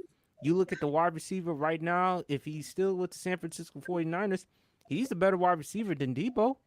And I yes, like Debo Samuel. But he is not the route runner nor Brandon Ayuk. So for Washington, I would strongly invest in O line and defensive line. I focus on other things. I focus on fixing that field. That field is still embarrassing and a disgrace. I'll leave it at that. And as for in Washington, look, man, I've been a diehard Washington fan. I've been there. I became a fan because of the late great Sean Taylor. God rest his soul. I thought I had a future with RG3. Unfortunately, that didn't work out. I had a short time. I had a short time with RG3. That's kind of like Brandon's short time with Coley Bailey, but that's a story for another day. But anyway, what are y'all thoughts about Brandon Ayuk possibly going to Washington if that comes into fruition? BRF, you go first. I mean, I spoke on that podcast. I mean, Washington. I mean, it's not like Washington doesn't have the draft capital to make the move.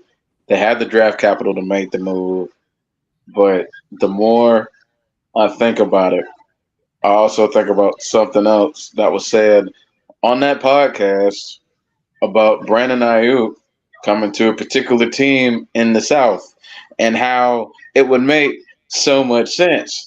And Champ has got me on board of the bandwagon to get that man to Atlanta in some way, shape, or form because it makes more sense.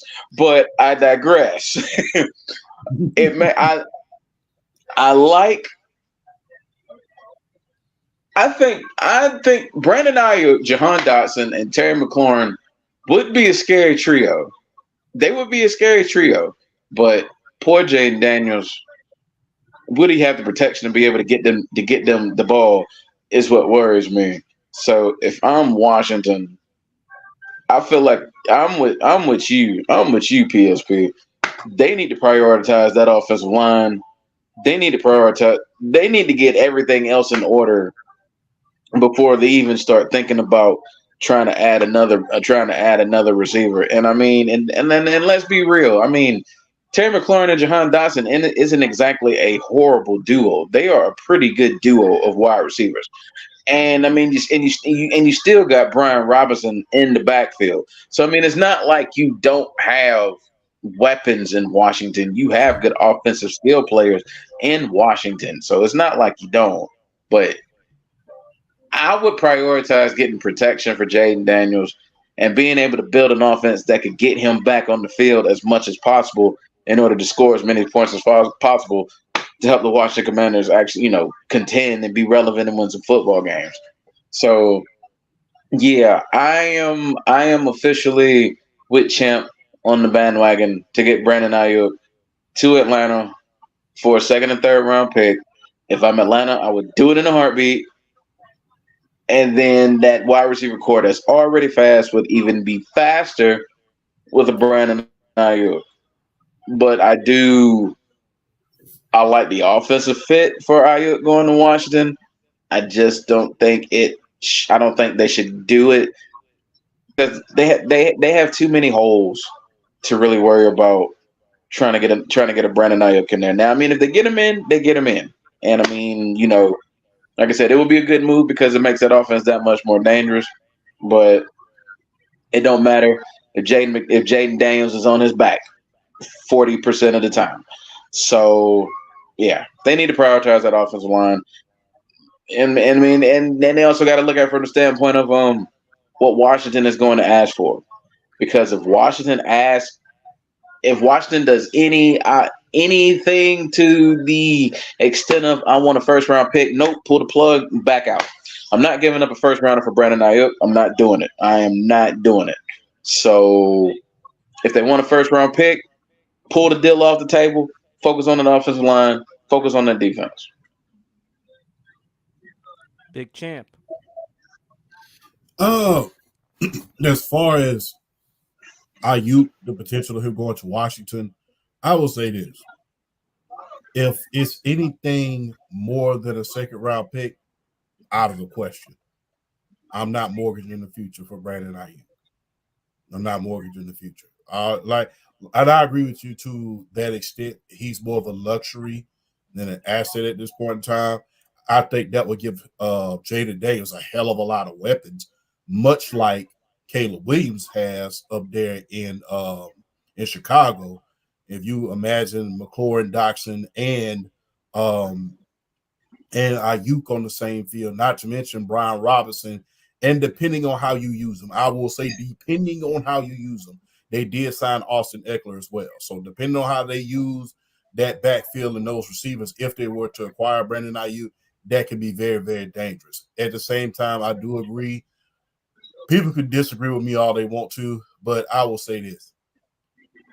The most important position on that field is not quarterback. I've seen way too many mediocre quarterbacks win Super Bowls. Way too many. I've seen one team in your Washington Commanders have a foundation at the offensive line position, and it sustained them for an entire decade, but yet they had a litany of a revolving door of skilled players and quarterbacks. So offensive line, in my humble opinion, is the greatest.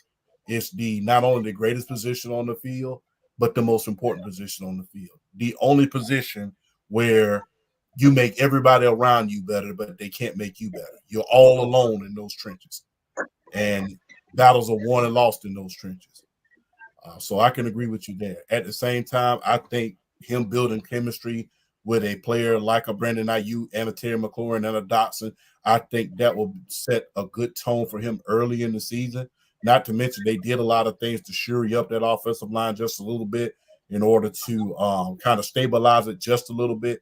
They haven't made that big, huge. They didn't make that big, huge move that made you say, yeah. But they did a lot in order to try to stabilize the offensive line, considering they didn't know which rookie quarterback they had coming in. But if they were to get a Brandon Aiyuk, a person who Jaden Daniels has chemistry with, not to mention it's going to be interesting to see what Cliff Kingsbury does in that offense and how he's going to use them, considering they don't have the offensive line. They don't have the offensive line that's going to, give you 5 seconds of time at a certain point. It's going to be interesting to see. I think it'll be a good thing for Jaden Daniels, but I'm not trading a first round pick. You get a second and a third, second and a fourth, at worst, second and a fifth.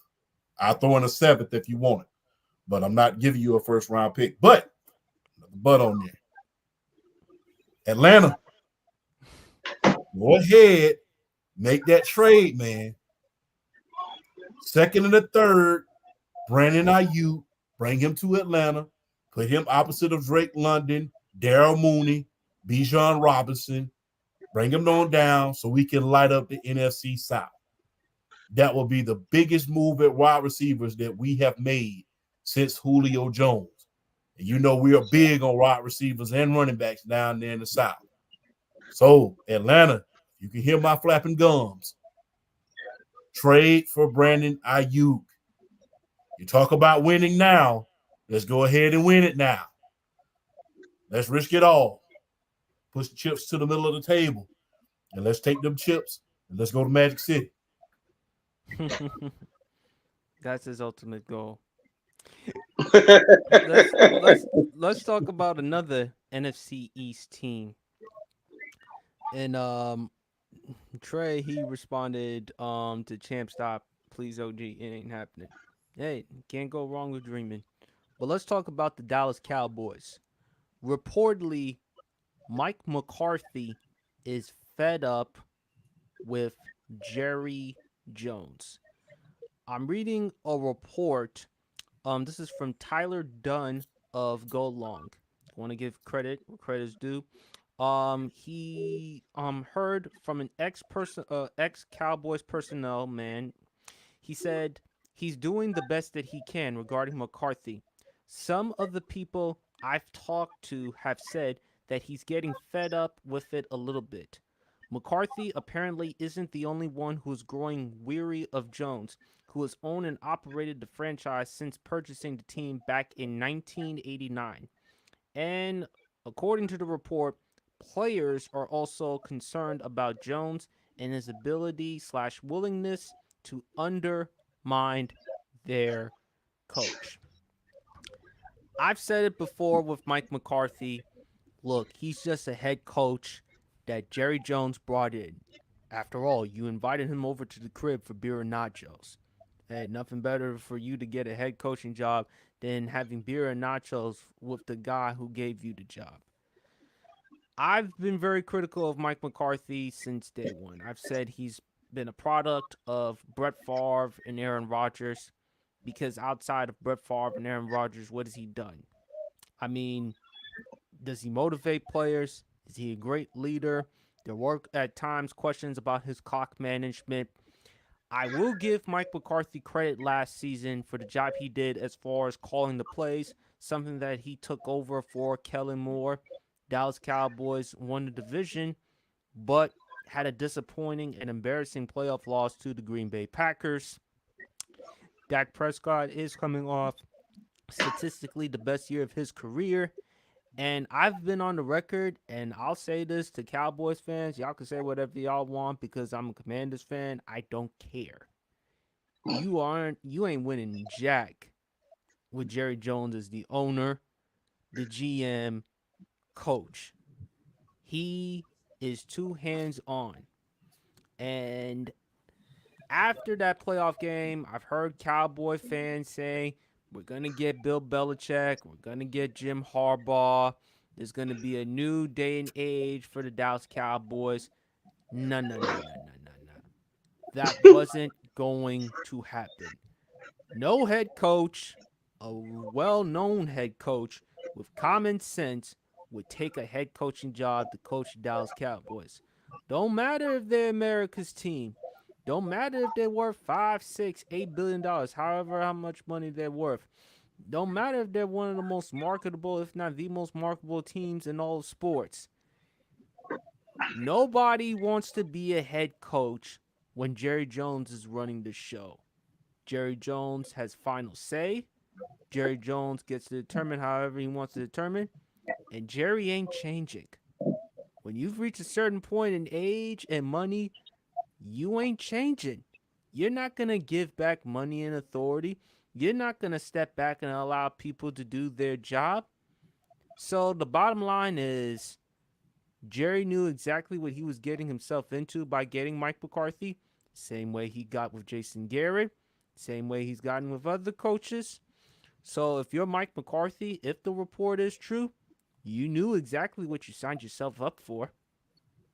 You knew exactly what you signed yourself up for. And with the players, yes, players are responsible because they do play, they practice, they put out the product on the field. But at the same time, Jerry has to share culpability as well. Just like Jerry wants credit, Jerry also has to take blame. And I've Yes. said this, and I'll continue to say this. The worst thing that ever happened to the Dallas Cowboys was when they won the Super Bowl in 95 96. When a few years ago they let go of Jimmy Johnson and I think Barry Switzer is the head coach. Yes. That gave Jerry Jones the validation. I don't need a great GM. I don't need a great head coach. I don't need football minds, brilliant football minds, just to tell me how to operate my franchise. I can do however I see fit. Well, Jerry, it's been almost 3 decades since you've won a Super Bowl, been to a Super Bowl, let alone an NFC championship game. And how many playoff games you've won since that time? And you've had more than one chance of getting to a conference championship game. I thought this was supposed to be the year for the Dallas Cowboys to make the NFC championship game because I think you had the number 2 seed in the NFC only behind the San Francisco 49ers, and you had an opportunity to get back at the Green Bay Packers, who have owned the Dallas Cowboys recently in the playoffs. 2014, the catch that wasn't a catch, Des Bryant, and 2016. So Mike McCarthy knew exactly what he signed himself up for. Him being fed up, that's on him for taking the head coaching job. You got to think very long and hard when you make an investment like that. And as with the players, yes, the players are at fault as well because we can't look solely on everything else, but we also have to look at Jerry. And the bottom line is, Cowboy fans, y'all going to have to come to the realization you're not winning anything with Jerry Jones running the show. And no great head coach, Belichick, Andy Reid, Mike Tomlin, Don Shula, even though you had Bill Parcells, no other great head coach would want to deal with the Dallas Cowboys because they don't want someone telling them what to do. I don't see any head coach coaching the Dallas Cowboys until Jerry Jones is no longer running the show. That's my thoughts. Champ, what are your thoughts about Mike McCarthy reportedly being fed up? Well, I will say this. What you said is exactly true. You really thought you was going to come to the Dallas Cowboys and wasn't going to be no drama? It's kind of like trying to watch a soap opera and you expected no drama there. I mean, you really thought that you was going to go to Dallas and there was going to be no drama. There's unrealistic expectation in Dallas every year. I can be the quarterback right now at 300 pounds, and they can say, we're going to the Super Bowl, which that's not going to happen anytime soon with me throwing anything. So that's the thing. Number one is the glamour team of the NFL. That's number one. Everything you're going to do is amplified times 1,000. And if you really want me to be honest with you, you can have an above average team in Dallas, and they're going to expect you to win a Super Bowl. And that's just the bottom line.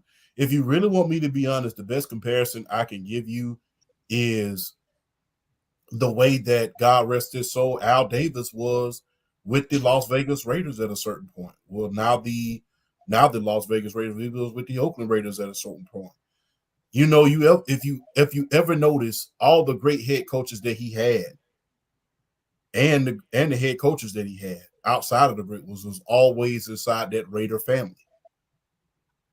And if you really think about it, Las Vegas, the Lakers, Dallas, they all hire within. There hasn't been a strong-minded head coach there in a minute. Think about it. When you think about Las Vegas, well, Oakland, whatever you want to call them, when you think about Dallas, when you think about the Lakers, they have not had strong-minded head coaches there in a long time. This Antonio Pierce, Coach Pierce, is the first strong-minded head coach that they've had in a long time. Them bringing back John Gruden, that was just, hey, this just He's the Kim Kardashian of coaching. He has just as many losing seasons as Jeff Fisher. So they just brought him back, hoping against hope. Because the thing was, you saw they was putting all that on Derek Carr, but you saw what Derek Carr did the minute when John Gruden left. He took him to the playoffs. Even with all of that controversy with Henry Ruggs and with the coach coming in as well, with the special teams coach. So John Gruden just the Kim Kardashian of the NFL. He has just as many winning seasons as Jeff Fisher. Let's just keep it all the way on 100. And guess what? He won with Tony Dungy's team. And anybody disputing that, football better than that, I'll leave it at that. But if you really think about it, all of those guys hire from within because they cannot handle the outside noise. My thing is this. Whenever you go to a job, they always tell you this. You are the greatest asset that this company has. Why? Because you have fresh eyes that those who've been in the company for a while have not seen. You are able to point out certain things that, that we may be missing, that we may need. And unfortunately, when it comes to those three organizations, they're not like that. They're not like that. When you think about Al Davis, I've said this to this day. Jerry Jones wants to be Al Davis. He wants to be Al Davis. He wants to be the renegade of the league.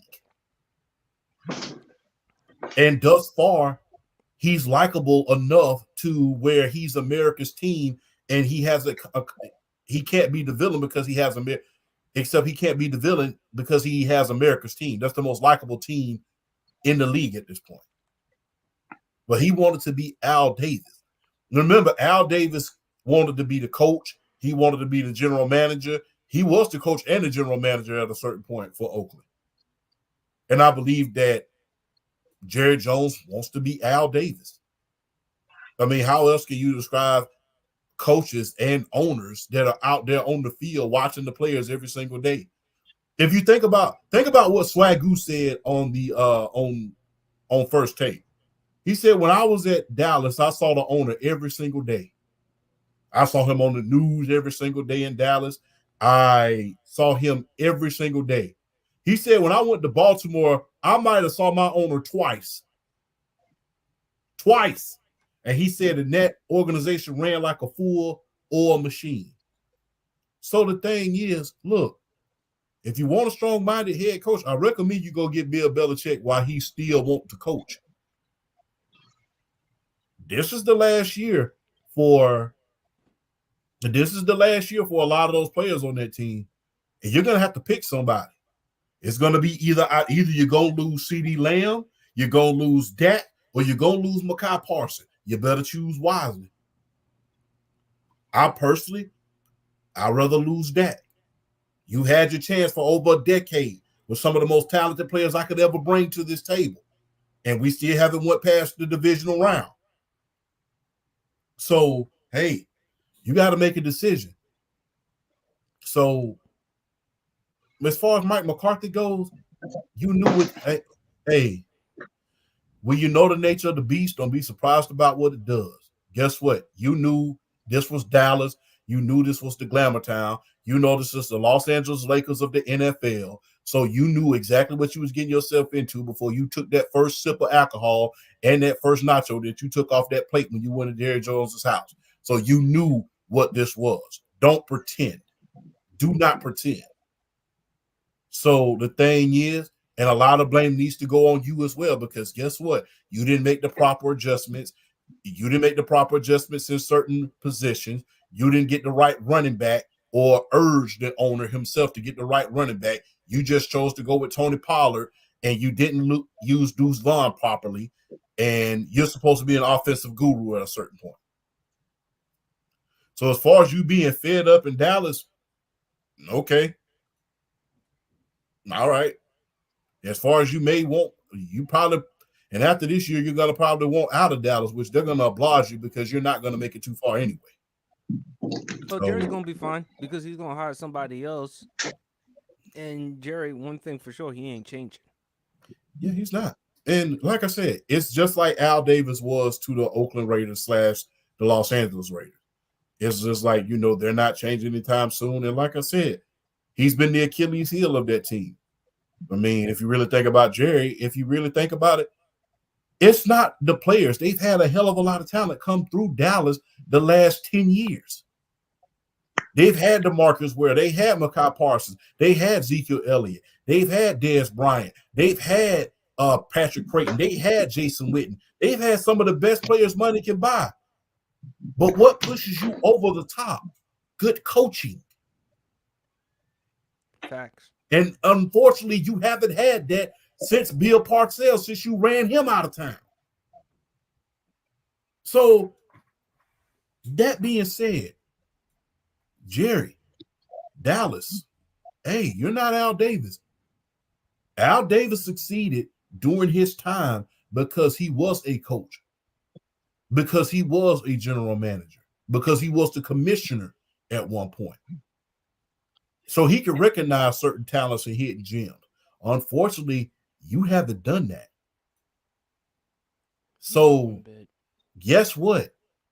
And my thing is, it went so far. And my thing is, even with Al Davis at a certain point, guess what? It kind of ran its course. It ran its course. You're not able to get those hidden gems anymore. You're not able to draft. You're not able to draft and get those guys that you need and get the dogs on your team that you need. And quiet as it's kept, Stephen Jones saved you, Jerry, because you was about to draft Johnny Manziel. We ain't forget. We ain't forget. You was about to draft Tony Manziel over Zach Martin. And hey, imagine how that would have turned out. Yeah, you would have had the media circus that you wanted, because the minute that Tony Romo would have started messing up, everybody would have been hollering Johnny Football. But we all know Johnny Football's history, and we're not going to get into it on this show. But yeah, that would have been the downfall of Dallas for real. It's time to make a change. Sometimes you may not want to change, but the world has a way of changing for you. You may not want to make a decision, but sometimes decisions are made for you. Don't make the game pass you by so bad within the next couple of years, where the game makes you make the change for you.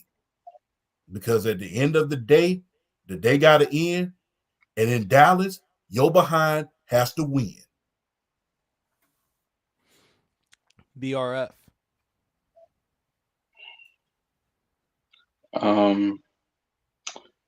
I don't care. I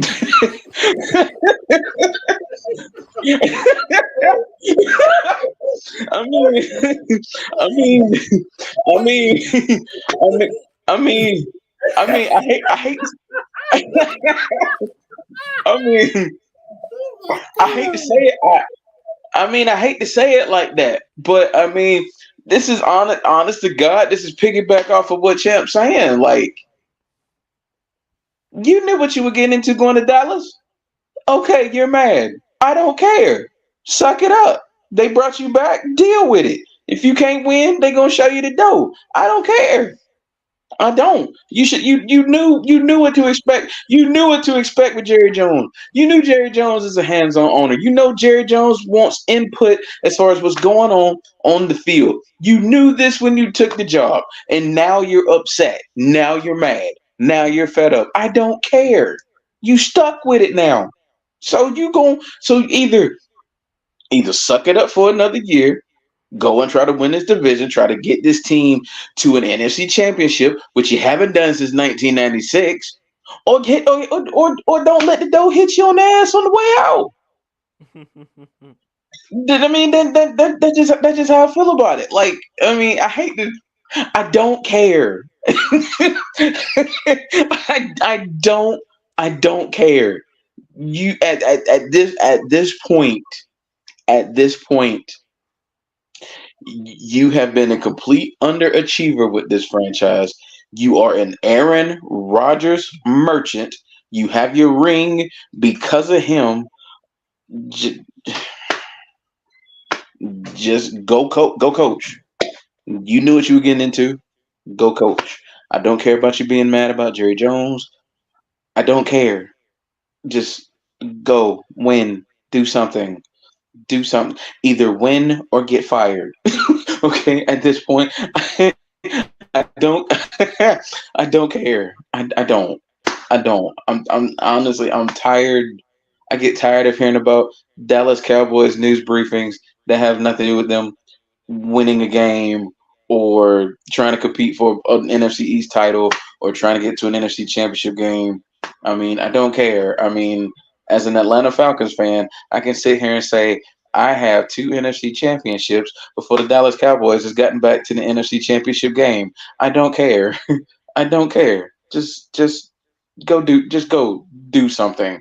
Just go do something. Like you did good, after Kellen, after you took the play calling from Kellen Moore.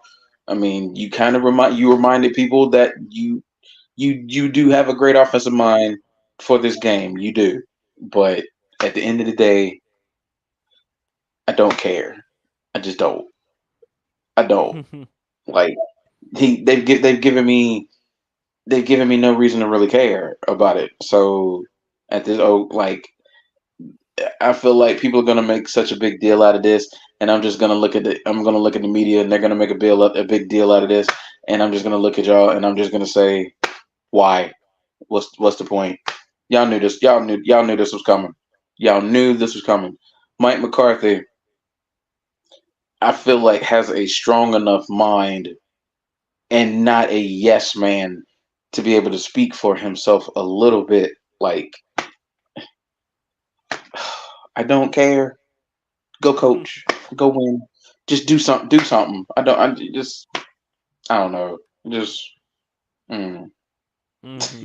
I just know what the headlines are going to be about this, and I'm just like, you giving headlines on something that most people have been expecting and waiting for it to happen. But the problem is they underachieve, and it's to a point where I don't care. I don't care, and that's all I got to say. I don't care. I don't care. Well, well, McCarthy, here's what's going to happen with him. I believe he's still going to keep a head coaching job with the Dallas Cowboys because Jerry Jones had more than a reason to get rid of him after last season, after that playoff debacle. Mm-hmm. You've seen, what is it now, 4 years of work with Mike McCarthy.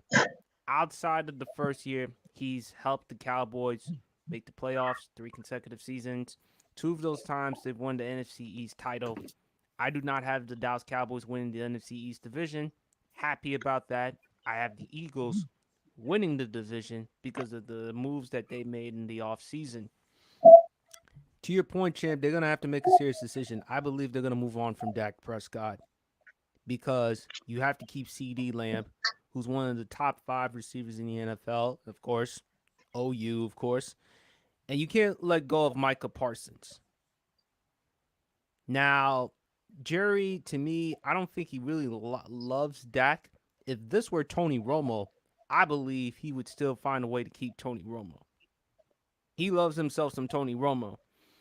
And who knows? Maybe he wants to move on from Dak Prescott.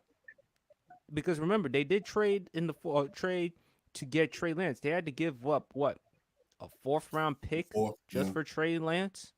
Mm-hmm. So is Trey Lance going to be the answer for the Dallas Cowboys, or should they go in a different direction by getting the draft?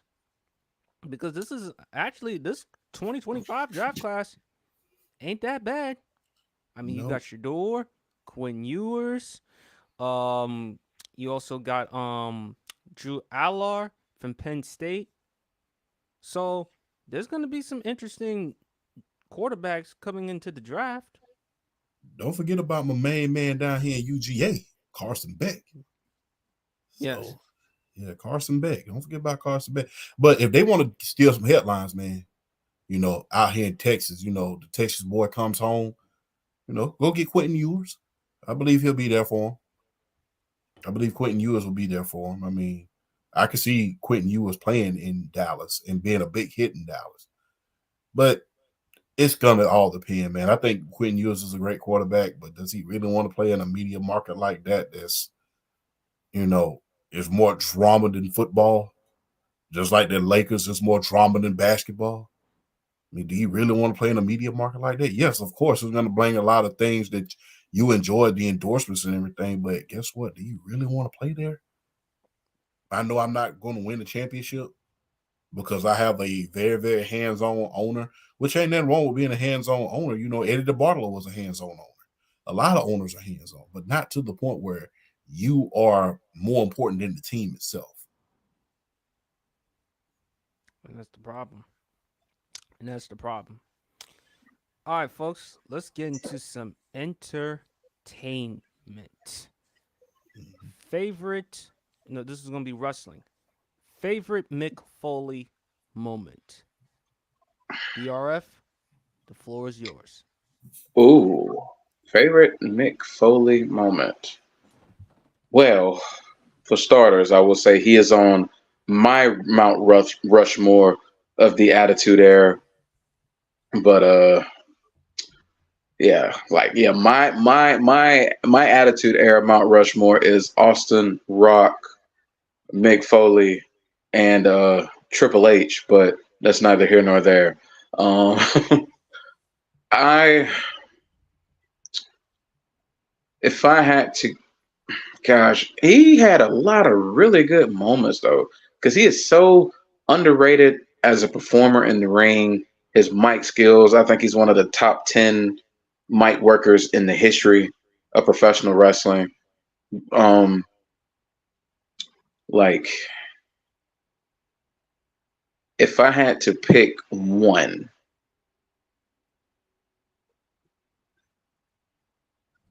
it's not my favorite Hell in a Cell match of all time, but Hell in a Cell '98 in Pittsburgh.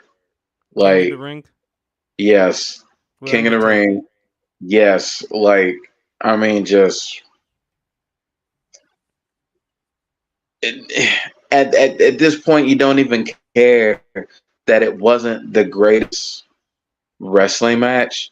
It was the spectacle of it, just being thrown off the top of that cell through that table, and then being thrown through the cell to the ring, and still being able to finish the match. I mean, the internal injuries, he had to had suffered, and Not to then mention those thumbtacks. oh my god, and the injury with his mouth, where on the choke slam, he was choked, like he hit the chair, he hits the ring, the chair follows him, hits him in the face, knocks a tooth out his mouth through his nose. When you see that, Mm. when you see that clip of him where he's going to put his tongue, like he said, they were saying like he was smiling. He's like he wasn't smiling. There was a hole in his. There was a hole there, and he was trying to put his tongue like through that hole.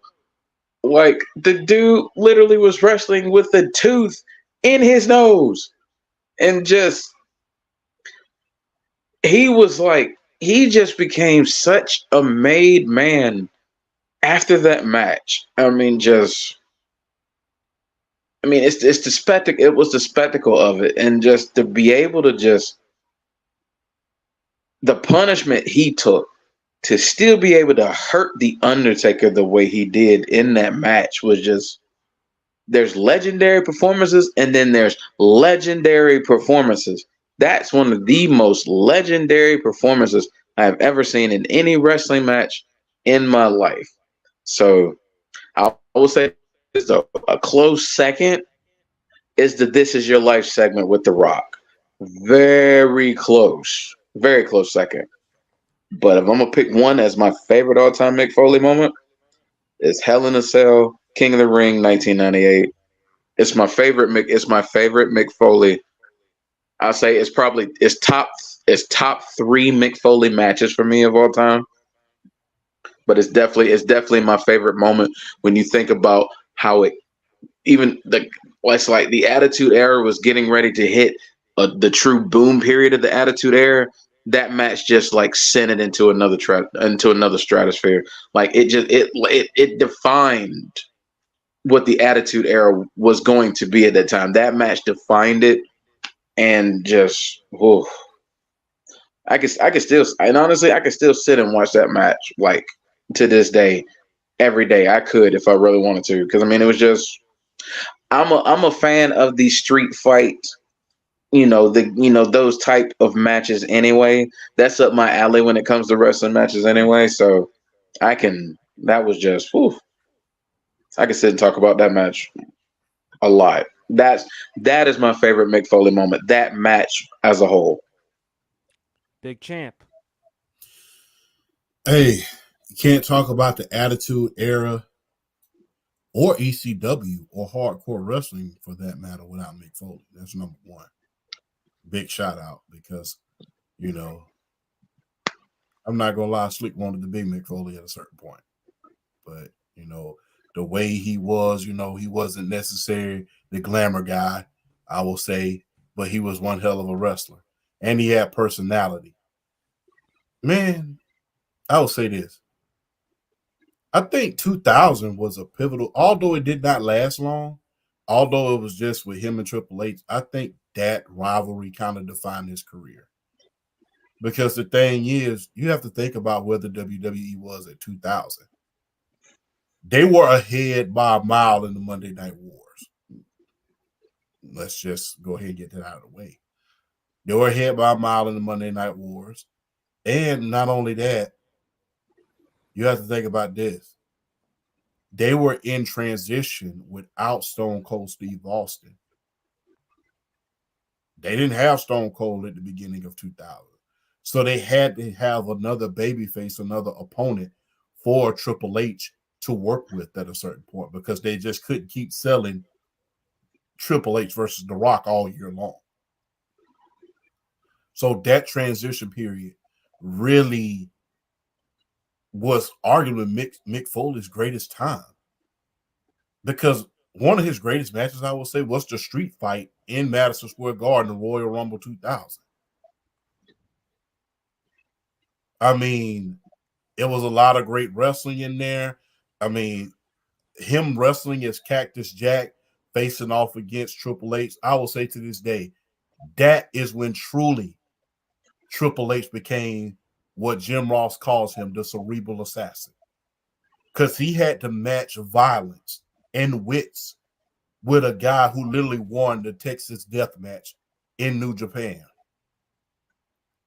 So the thing was, he had to go blow for blow because, as we know, Mick Foley, he can get very, very violent. I mean, the barbed wire, the 2x4s, the bats, the thumbtacks, and Remember when he got his ear ripped off?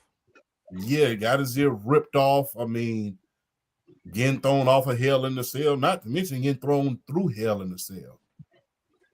But hey, I think 2000 was the greatest year Mick Foley arguably ever had because that was when no Austin. Let's see what you could do, Triple H. We're going to put you with Mick Foley. Okay? You're going to go back to being Cactus Jack. Not Mankind, but Cactus Jack. So Royal Rumble 2000 and a close second, I will say, a very, very close second. His first WWE title reign. Mm-hmm. Which 99. was the pivotal point, the turning point of the Monday Night Wars. Because he not only won the title, he changed the tide for the WWE at that time. Because remember what happened? That was the same night of the infamous finger poke of doom. We thought we was about to see Hogan and Nash for the first time. And the first thing Tony Schiavone said was, hey, if you're thinking about turning to the competition, don't bother. Mick Foley, who used to wrestle here as Cactus Jack, is going to beat The Rock for their world title. That's going to put a lot of butts in seats. And just as he said that, they turned right over to see Monday Night Raw and watch Mick Foley win that match. And for the great Stone Cold Steve Austin to be involved in putting him over, who was the GOAT of the Attitude Era, that was the sport of spectacular. But top two moments for Mick Foley, the Royal Rumble match in 2000, which really, really helped cement Triple H as the cerebral assassin, and the 99 butts and seats match, I will say, because that was the turning point of the Monday Night War.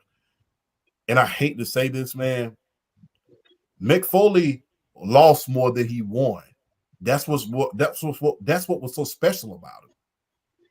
If you really think about a lot of the Mick Foley moments that we're gonna say, even during this segment, a lot of them involve him losing. A lot of them involve him being beaten to a pulp. True. But that just goes to show you how great he was. He could lose and still get you to rally behind him. You know, champ. I don't think he's ever won a WrestleMania match. I don't think he has either. He hasn't. I don't believe.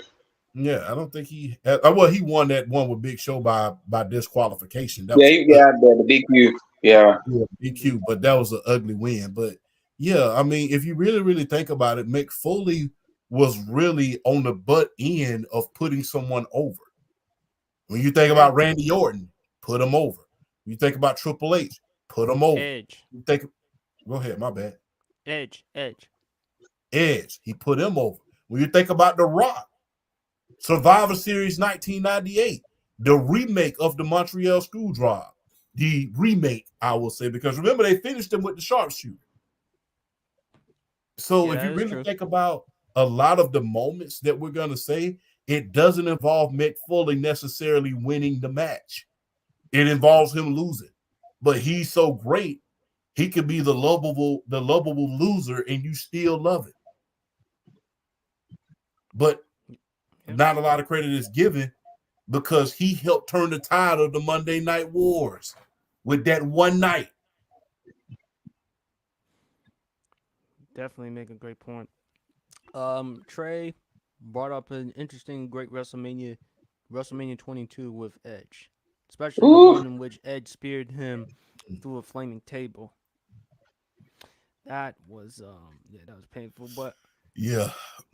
my favorite Mick Foley moments. You know, everyone keeps talking about the hospital incident with Stone Cold and Vince McMahon. Who can ignore Mr. Sacco? That's Who where it was can introduced. ignore Mr. Sacco, man? And Mick, that's the great thing about him. He can play different characters. Like I said, BRF, I did remember when we did most underrated, I said Mick Foley. You know why?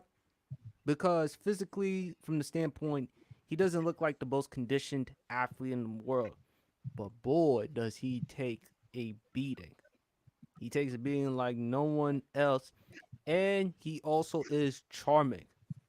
I have not, still to this day, have not heard a negative word about Mick Foley. Jim Cornette, colorful, has often said Mick Foley's like the nicest person in the wrestling business. And I do agree with Jim Cornette from that standpoint because it's hard to say no, it's hard to say anything negative like a guy like Mick Foley. He's fun, he's charismatic, also very articulate. He's also an author. And he also, the narration, remember Dark Side of the Ring? Chris Jericho, they do a good job as far as narrating Dark Side of the Ring, folks. Go watch it on Vice. Go check it out on any other platform, whether Hulu or whatever. Go check out Dark Side of the Ring.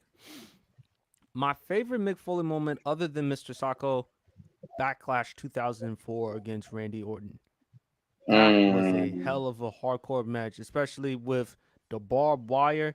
And then when Randy Orton is about to hit an RKO on Mick Foley, that backfired. And then Randy Orton got hit with those thumbtacks. I mean, that was painful. But yeah, champ, when Mick Foley when he won the championship, when Steve Austin, and it was great because that pop. I mean, Steve was the GOAT in the Attitude Era, and you can make an argument as far as wrestlers.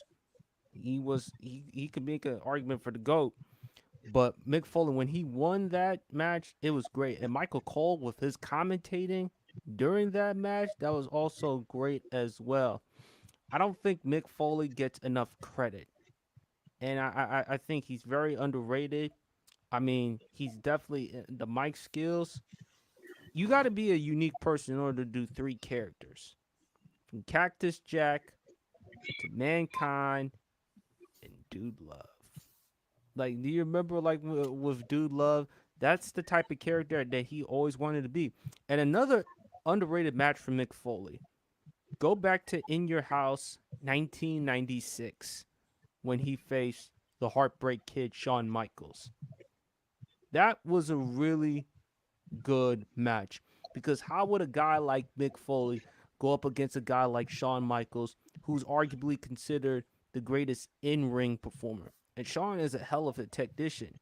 But if you watch that match with Mick and Shawn, that was something unique because how would a guy like Mick Foley keep up with a guy of Shawn Michaels' in-ring technique and as far as condition? So go check out that match and also other Mick Foley great moment.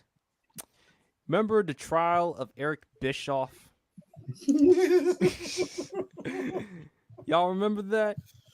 When Mick Only, Yeah. Foley being the prosecutor? only thing I remember about this segment, he was when they went on break. Oh man, moon Moon pie. pie.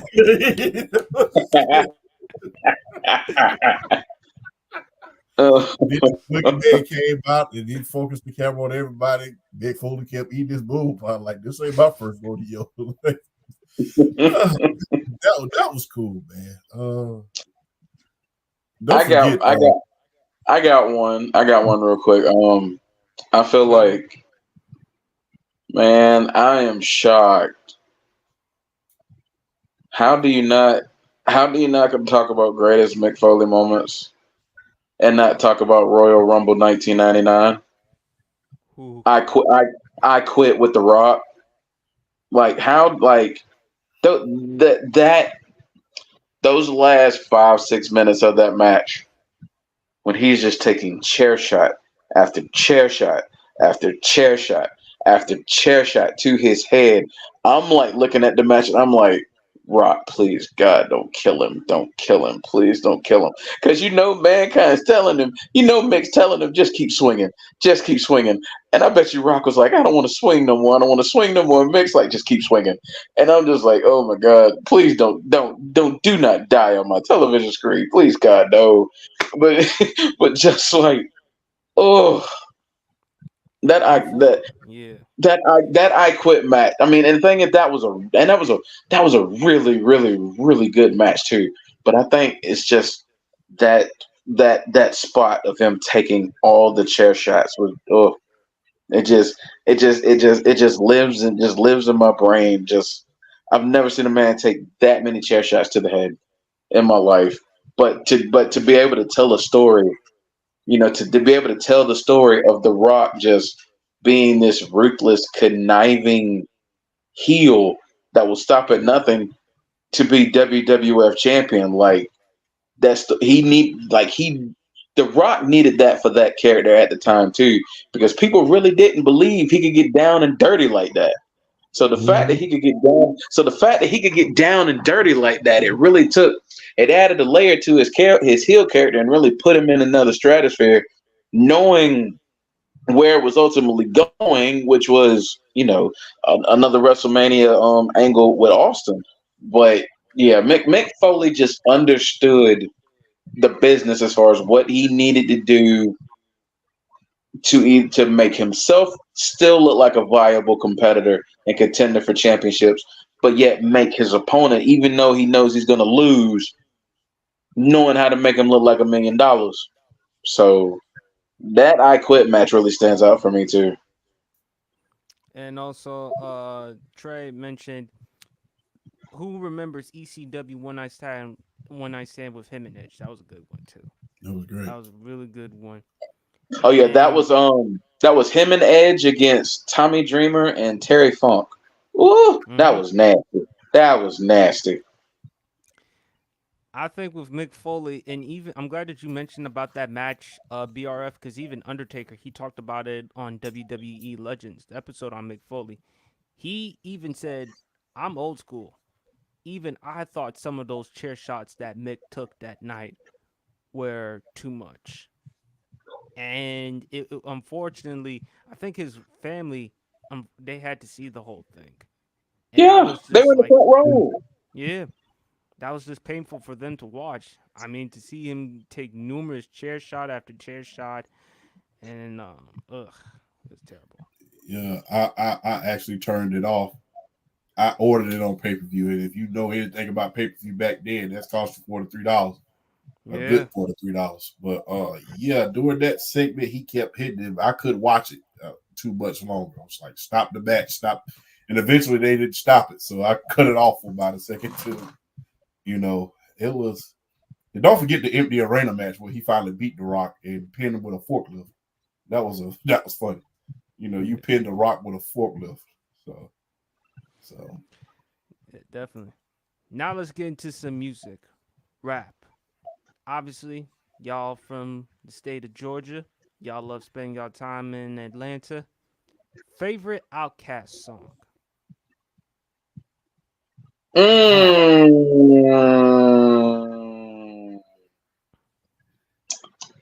Champ, I'm gonna let you take this one first. hush that fuzz. Everybody move to the back of the bus. If you want to hop and stop with us, we the type of people make the club get crunk. Rosa Parks. You can't. Hey man, look. When you think about Outkast, they never made a bad album. Nope. When they said the South had something to say, they meant just that. And my thing is, man, not I mean, you can put them right up there with the all-time greats, man. I mean, they're arguably the greatest, duo of all time in hip hop, man. You can put them right up there with Run DMC. You can put them right up there with Mobb Deep. You can put them right up there. You can even put them past them if you really want me to be honest about it. Because, like I said, not just the albums, but the longevity. Not to mention Andre 3000, one of the best rappers in the world. I mean, when you think about the features that he's done, you mean, especially with Hollywood Divorce or Throw Some D's, a little bit of everything. Andre 3000 is that dude. But favorite Outkast song, man, gotta be Rosa Parks, man. I was listening to that earlier when I was at my desk, man. And that was something special, man. I mean, that was special, man. A close second would have to be Elevators. Me and you, You, your mama and your your mama, and your cousin cousin too.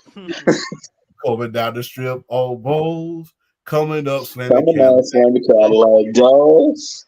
So man, it has to be Rosa Parks. Number one for me for Outkast has to be Rosa Parks. Number two has to be Elevators, man.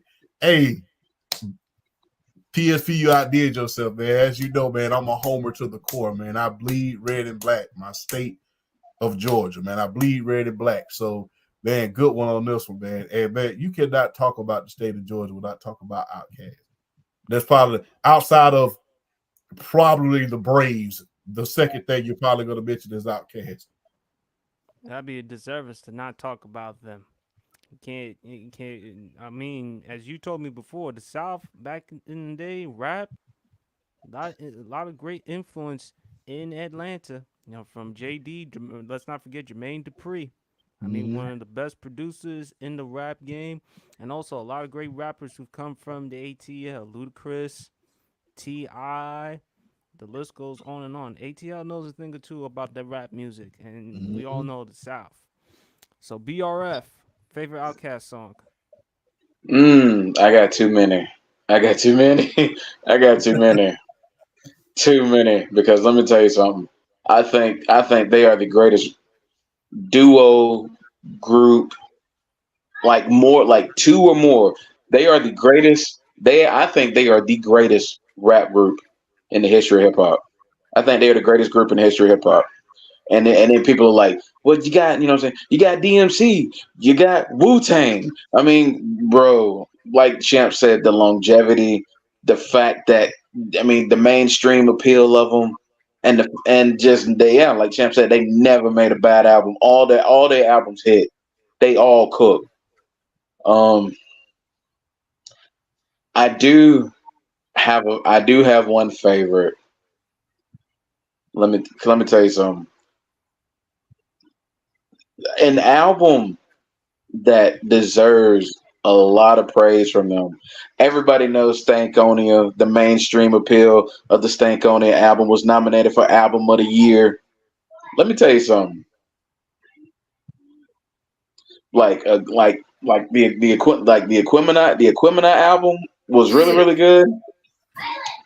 But an album that slept on is the AT Aliens album, Mhm. and the title track of that album, one of the greatest beats in the history of hip hop. Throw your hands in the air and wave them like you just don't care. And if you like fish and grits and all that pimp, everybody let me hear you say, oh yeah. Like, come on, man. That is, oh, that song. Oh my God. And as great as they were lyrically on that song, I don't have to have the lyrics. I can take a full instrumental of that beat and just ride in my car and just listen to the instrumental of that beat. That is one of my favorite instrumentals in the history of hip hop. That is my favorite Outkast song just because it's perfect. If you want a song to just illustrate what the South is, it's that song. That song will never get old. That song will always hit. That song always has a special place in my radio when I need a hit, I'm gonna go straight to that song. AT Aliens is my favorite Outkast song. I'm sorry, Miss Jackson. Ooh, I am for real. Never meant to make your Make your daughter daughter cry. I cry. I apologize a apologize a trillion trillion times. There you times. go. That and I like the way you move. Especially Big Boy. We Mm, got to give more love to Big Boy, especially how absolutely. smooth the delivery. Oh my God, that was some great songs back in the day. But of course, Hey Ya, we can't forget that album that they did in '03. Didn't it win a Grammy for like best album? I think best album of the year or something like that. Speaker Box of Love Below. I have to check that up, but that album cooked. Yeah, cooked hot, cooked like fish grease. That and I didn't. And that was so unexpected when they said the Outcast album was coming out. I kind of expected doing, but it was a double album. I'm like, what the hell is this? I'm like, oh, okay, so Big Boy gonna have an album, and Andre 3000 gonna have an album. So let's go ahead and let's see. And man, the way you move and all of that. That was crazy, man. That was good. Hey, don't forget about, man, BRF. You know this because we used to go to the clubs back in the day. I be on that kryptonite, straight up on that kryptonite. Oh I'm my on it. I'm on gosh. it. I'm Oh on my it. god. That was that That's a was classic, man. Oh, by the way, that it did. By the way, I'm checking that's it a out right banger. now. Speaker Box and the Love Below won both Rap Album of the Year in 2004 and Album of the Year in 2004. Nice. That's why I put Outkast as the greatest group in the history of hip hop. You're winning album of the year as a hip hop act. I mean, come on. Like that speaks to the greatness of them. That just speaks to how good they are. Honestly, Mm-hmm. they need to set my soul right as a fan of ATL hip hop and down south hip hop. They need to do my soul some justice and give me one more album just to set my soul right. They need to give me one more. Dre, I appreciate the fact you playing your flute. I ain't mad at you, homie. Do your thing. You and Big Boy need to get together, do one more album. Because I tell you what, Andre 3000 had a stretch of feature after feature after feature. Bro, my favorite, let me tell you something. My favorite Andre feature is Sorry with T.I. Man, when that man came on that song and just took the song over. That T.I. song, Andre just came in and just took the song over. Like that, like, bro, if y'all ain't heard that song, Sorry from T.I. off the Trouble Man album, well, first off, get that album because it's one of T.I.'s most underrated albums. It's really good. But go listen to the Sorry song and listen to Andre 3000's verse, and you will see why people like myself have him as like a top 5 lyricist of all time. just listen to it. Just listen to it. You want greatness? Just listen to that song. Whew. Man, Yeah. yeah, PSP. I'm a champ, boy. You outdid yourself on this one. Yes. By the way, it's the second rap album to win album of the year. You got to go back to the Miseducation of Lauryn Hill Lauren back in Hill. 1999. Mm. So they also took best rap album and best urban slash alternative performance for Hey Ya that same year in 2004. But to be the second, but to win a rap album, the second to do it, other than Lauryn Hill, that says something. Man, I Because went normally to the Grammy for album, that's normally for like pop or any other genre, but yeah, rap, that says yeah. something. Man, what's so funny about the rap? What's so funny about Hey Y'all, man? Piggyback on BRF. That wasn't that wasn't just for the culture. You had everybody singing that damn song. I literally used to go to school, right? And we would have a little bit of everybody singing that song. Hey, I'm like, damn, you know that song? Because at a certain point, you think that certain things are just for the culture at a certain point.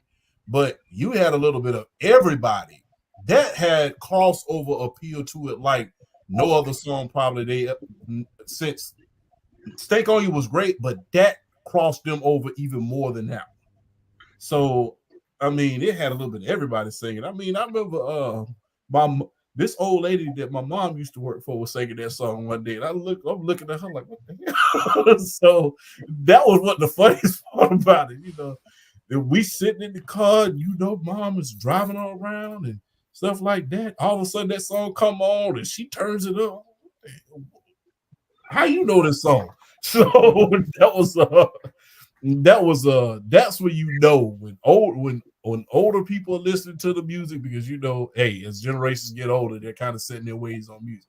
When they're listening to music like that, that's upbeat like that, that was something special, man. Hey, y'all was something special, man. Hey, man, my only regret at this point in time, BRF, you know this. My only regret is that Pastor Troy and Outkast didn't have a feature together. That's true though. A Pastor Troy Outkast song would set my soul on fire, bro.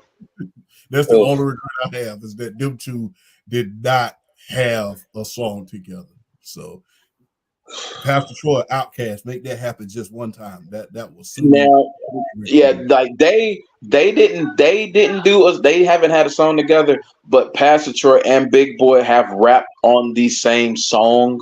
Yeah, but it just wasn't a Pastor Troy Outkast song. Yeah, they needed. Oh man, too many Atlanta legends, boy. Pastor Troy. Oh my gosh, him and oh Lord. That'd be great. Fellas, one last topic and then we're going to wrap up the show.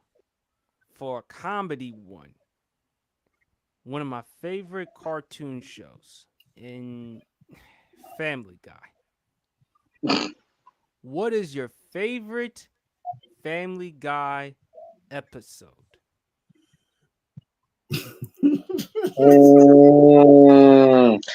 Okay.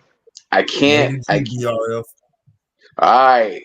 So I lived in Statesboro, Georgia for a while. I attended Georgia Southern University for a while, and I joined one of the Christian Fellowship ministries down there. And it was a bunch of really really good people out there. Shout out Georgia Southern University Christian Campus Fellowship. Shout out to y'all. I know y'all are still doing big things. Like when I was there, a lot of them had like this huge obsession with Family Guy, and that means Family Guy was like, this was like the peak of Family Guy. It was the episode. It was the episode. Basically, their Willy Wonka episode, but it was weird. And I can't remember the song, but that song they sang, I can't remember the lyrics, but that episode was one of the funniest things I'd ever seen. because it was like I said, it was basically they basically went to like it was like a brewery or a factory or whatever where they made the beer, but they made it like a Willy Wonka episode, like so hard, the singing and just everything, and like there was like there was like a scene. I think there was like a scene. I think it was there where like Peter and Brian was like in a room and they were floating in the air. They were floating in the air and they were trying to like figure out how to move and through the air and stuff. So they just, they released air and just started floating up higher in the sky and just like, oh my gosh. I got to find that episode and I have to find that song because just I got to find it now because I swear to God, I had a friend that went there, and I swear to God, when that song played, she could sing every word of that song. She was just that much of a Family Guy fan. She could sing the entire song. I got to go on YouTube and I got to find that song because, Lord, I'm telling y'all, man, if y'all go on YouTube and y'all find that episode and y'all find that song, y'all would laugh for days. I'm telling you. Like I said, it was basic. It's like they're like Willy Wonka of beer episode. It was like one of the greatest things I've ever seen. Big champ. So look, keeping it rated G. Remember the episode where he was talking to Congress? PTV. I was the first person who wanted to go to war.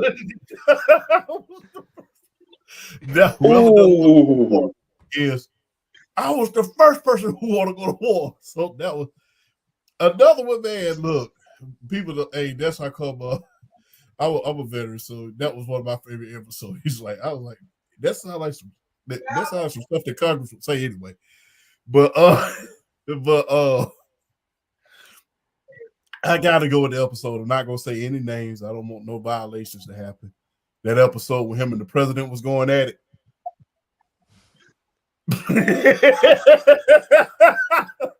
I mean, they started with the golf clubs. They fighting through all out the White House. They tearing the pictures off the wall. They fight in front of Congress. I mean,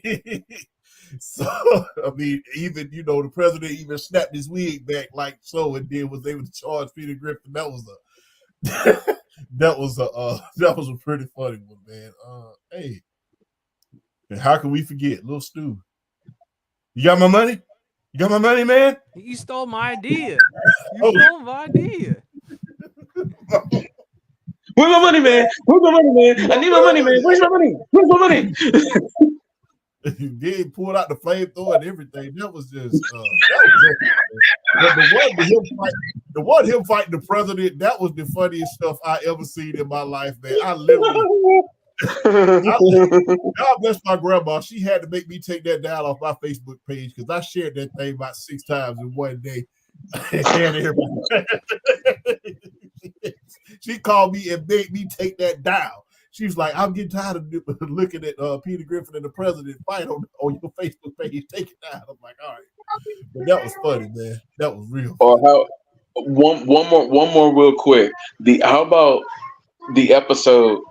One of the most famous memes is the one that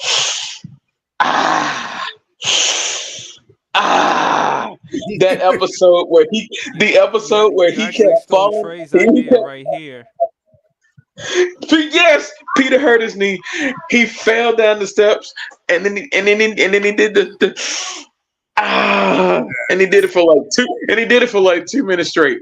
And then the next time he's trying like to step without slipping, and then right as he goes to step, he just slips and he falls again, and he does it again anyway. And then the third time, he's trying to tip. The third time, he just goes down and he tries to stick one tiptoe down, and he's going and he's going and he's going, and then he finally steps and he just falls again. And I'm like poor Peter. I'm like poor Peter. Like, oh my god. Ooh. We talk about Peter and Stewie. How can we forget Quagmire? Giggity giggity. We Ugh. don't know. We don't know. Ignore Quagmire.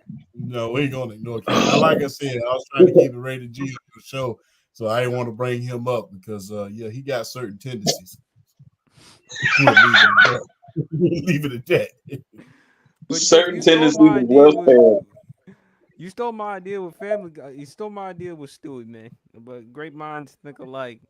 I was Yes. gonna bring up that when, oh man, when Stewie was so upset when he hit Brian, with the glass of OJ, and then not only that, Brian trying to act as if Brian trying to walk away from the situation. Remember when he wore the fake mustache, and then Stewie hit him with the golf club, and then he used the flamethrower, and then not only that, shot both of his knees.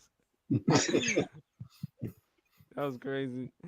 But my favorite Family Guy moment has to be, there are a lot of good ones. Favorite Family Guy moment. Oh, Brian, when he was dating the hot, attractive woman, but she's not the smartest person in the world. And when Brian tried to dump her, and then when he walked into the room, they later had well, I can't reveal it on the air. But then Stewie's like, the hell, man, it took you 3 hours to dump her? And then Brian's like, no, not exactly. And he's like, what the hell? What happened? And he's like, what's that smell? It smells like sweat, anger, and then shame. So that was one of my favorite episodes on Family Guy. Hey, listen, sorry if I'm being out of line, but hell, man, you can't This ignore is great content. sweat, anger, and shame. You remember that one? That's why I'm holding my head down. I'm trying not to laugh. Stewie was like the king of one-liners too, bro. Like, oh my god. Oh, do Remember you when you remember the episode in which Quagmire and Cleveland's ex-wife, they had an affair? Oh Lord, I don't know if I remember that one. I know Champ's Oh, face says it all for I itself. don't know about. Oh, I don't know. It's been so. I don't know if I remember that one. Oh, I knew I could get Champ laughing. I just knew it. oh. Okay. Champ get me laughing. Champ get me laughing, and I can't even remember the episode. Oh, you gotta remember that one. Oh, oh boy. Man, I'll tell not you, to boy. mention Stewie and Quagmire, boy, they know they had some one liners. That one episode where Quagmire had the lady over at the house, and the lady was like, "Good morning," and Quagmire was like, "I have a question for you. Why are you still here?" hey, to Oh, finish it up, man. You want the definition of on site? Peter Griffin and that chicken, bro. Yeah, That's the definition of on site. that is hilarious. We can't ignore the Peter and the chicken and get into it with the fight. um, On uh, site. The minute I see your oh, another Peter and that chicken underrated was on character. site. Another underrated character from Family Guy, Joe. Oh, yeah. yeah, Joe is a very underrated character from Family Guy.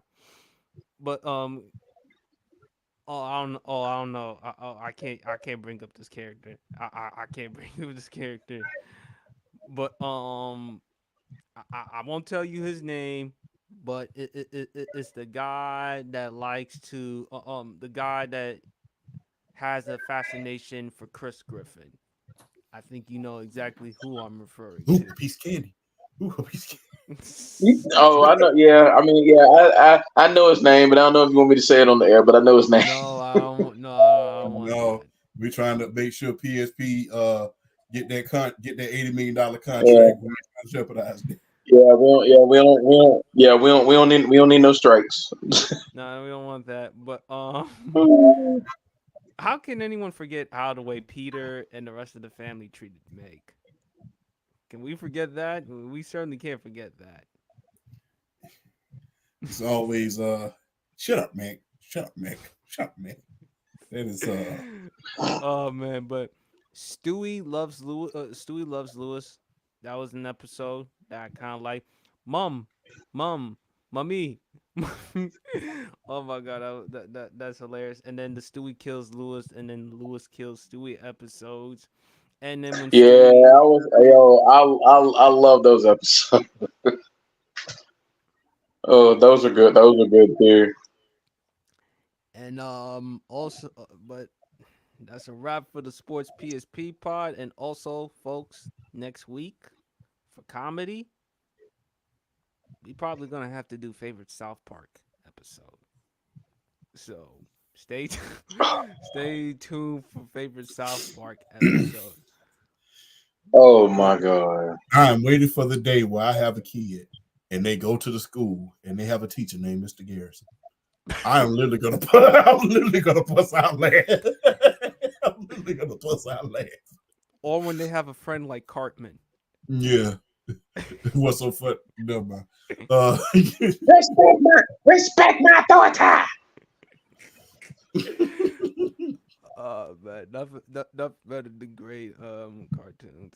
But yeah, we got a lot to discuss on the Sports PS Pod next week. But anyway, folks, that concludes the rest of the Sports PSP Pod. Again, it's the 1 year anniversary.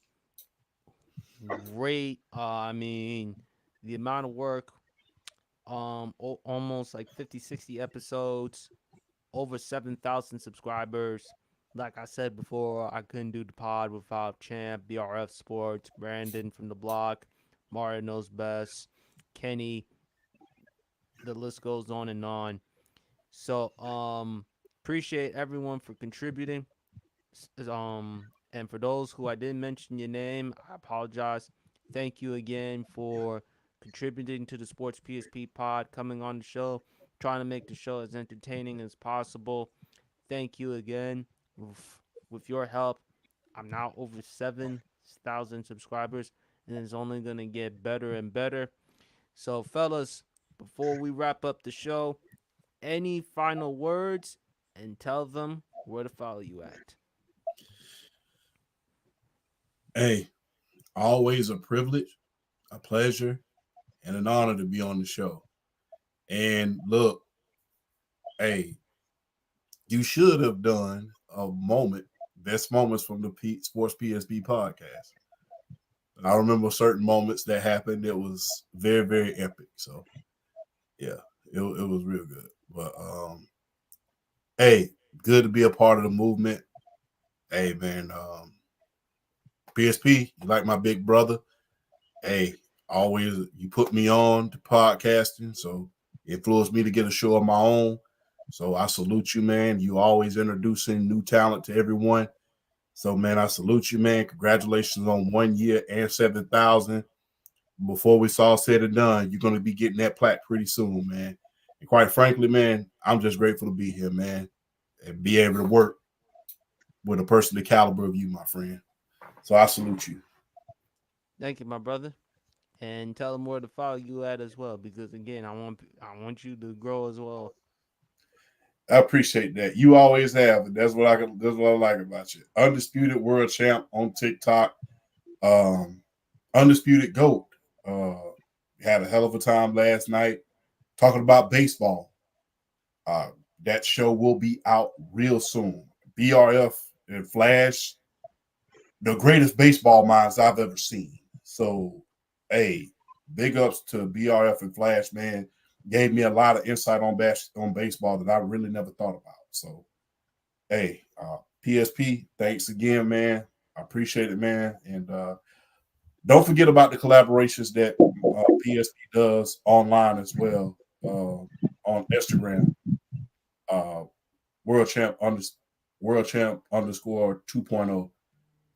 A lot of collaborations with PSP on there as well. So man, like I said, I'm just happy to be here, man. That this is special. This is a special moment, and I'm happy to be sharing it with y'all, man.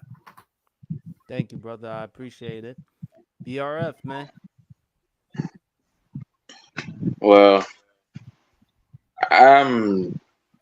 I mean, from just starting on TikTok to where I'm at now, being able to kind of cultivate a following that I have, but yet, and then meeting great people along the way, like Champ and UPSP, man. Just being a part of this. I never imagined, you know, doing this with people who enjoys talking sports as much as I do.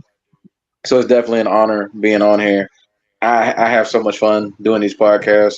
Just never in a million years would I thought I'd be on podcasts with great people. Trying to kickstart a movement, something that could be bigger in the future.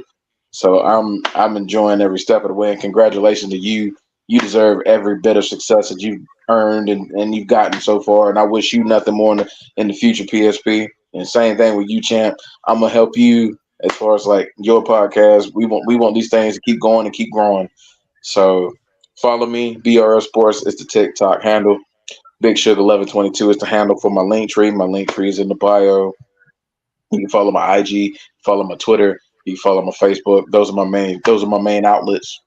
I'm gonna keep doing this. I'm gonna keep adding my piece to this movement, making the most of this. A topic not thought about is a topic not talked about. I mean that every day. And to the people out there watching this, whether you're in the chat or you're watching this, we love each and every one of y'all. We thank y'all for the support, and we only gonna get better with this. Absolutely. Fellas, thank y'all again for taking the time to hop on the Sports PSP pod, man. Um, Honor and a pleasure and a privilege to have y'all here. And y'all know where to follow me at. Sports PSP, like and subscribe to the YouTube channel as well as IG Sports PSP and as well as TikTok Sports PSP3. I just released the latest video in the channel. Favorite Martin Lawrence moment. Champ and I had a discussion on our favorite Martin Lawrence moments, so go check that out. Also, go check out some more content. Enjoy, enjoy everyone. The rest of the weekend. Also, 4th of July. Happy 4th of July. Hope everyone stays safe and welcome to all the people, all our military people. Thank you for your contributions. Thank you for your services. We would not be here if it were not for you. So I want to give credit where credit is due. And I also want to thank everyone along the way, family, friends, for helping me get to this journey as far as with content and podcast creation. Since I was a little kid, I always wanted to do sports discussions, topics and stuff. I know this is my number one passion, my drive, something that I love to do, and I will continue to do this, and I will continue to give my absolute best as far as entertainment and giving you a great show. So again, thank you to everyone. Again, big ups to the 1 year anniversary. Appreciate the champ. Appreciate to BRF Sports. Everyone, thank y'all for watching. Y'all enjoy the rest of your evening. Enjoy a happy, happy weekend. And God bless. Peace.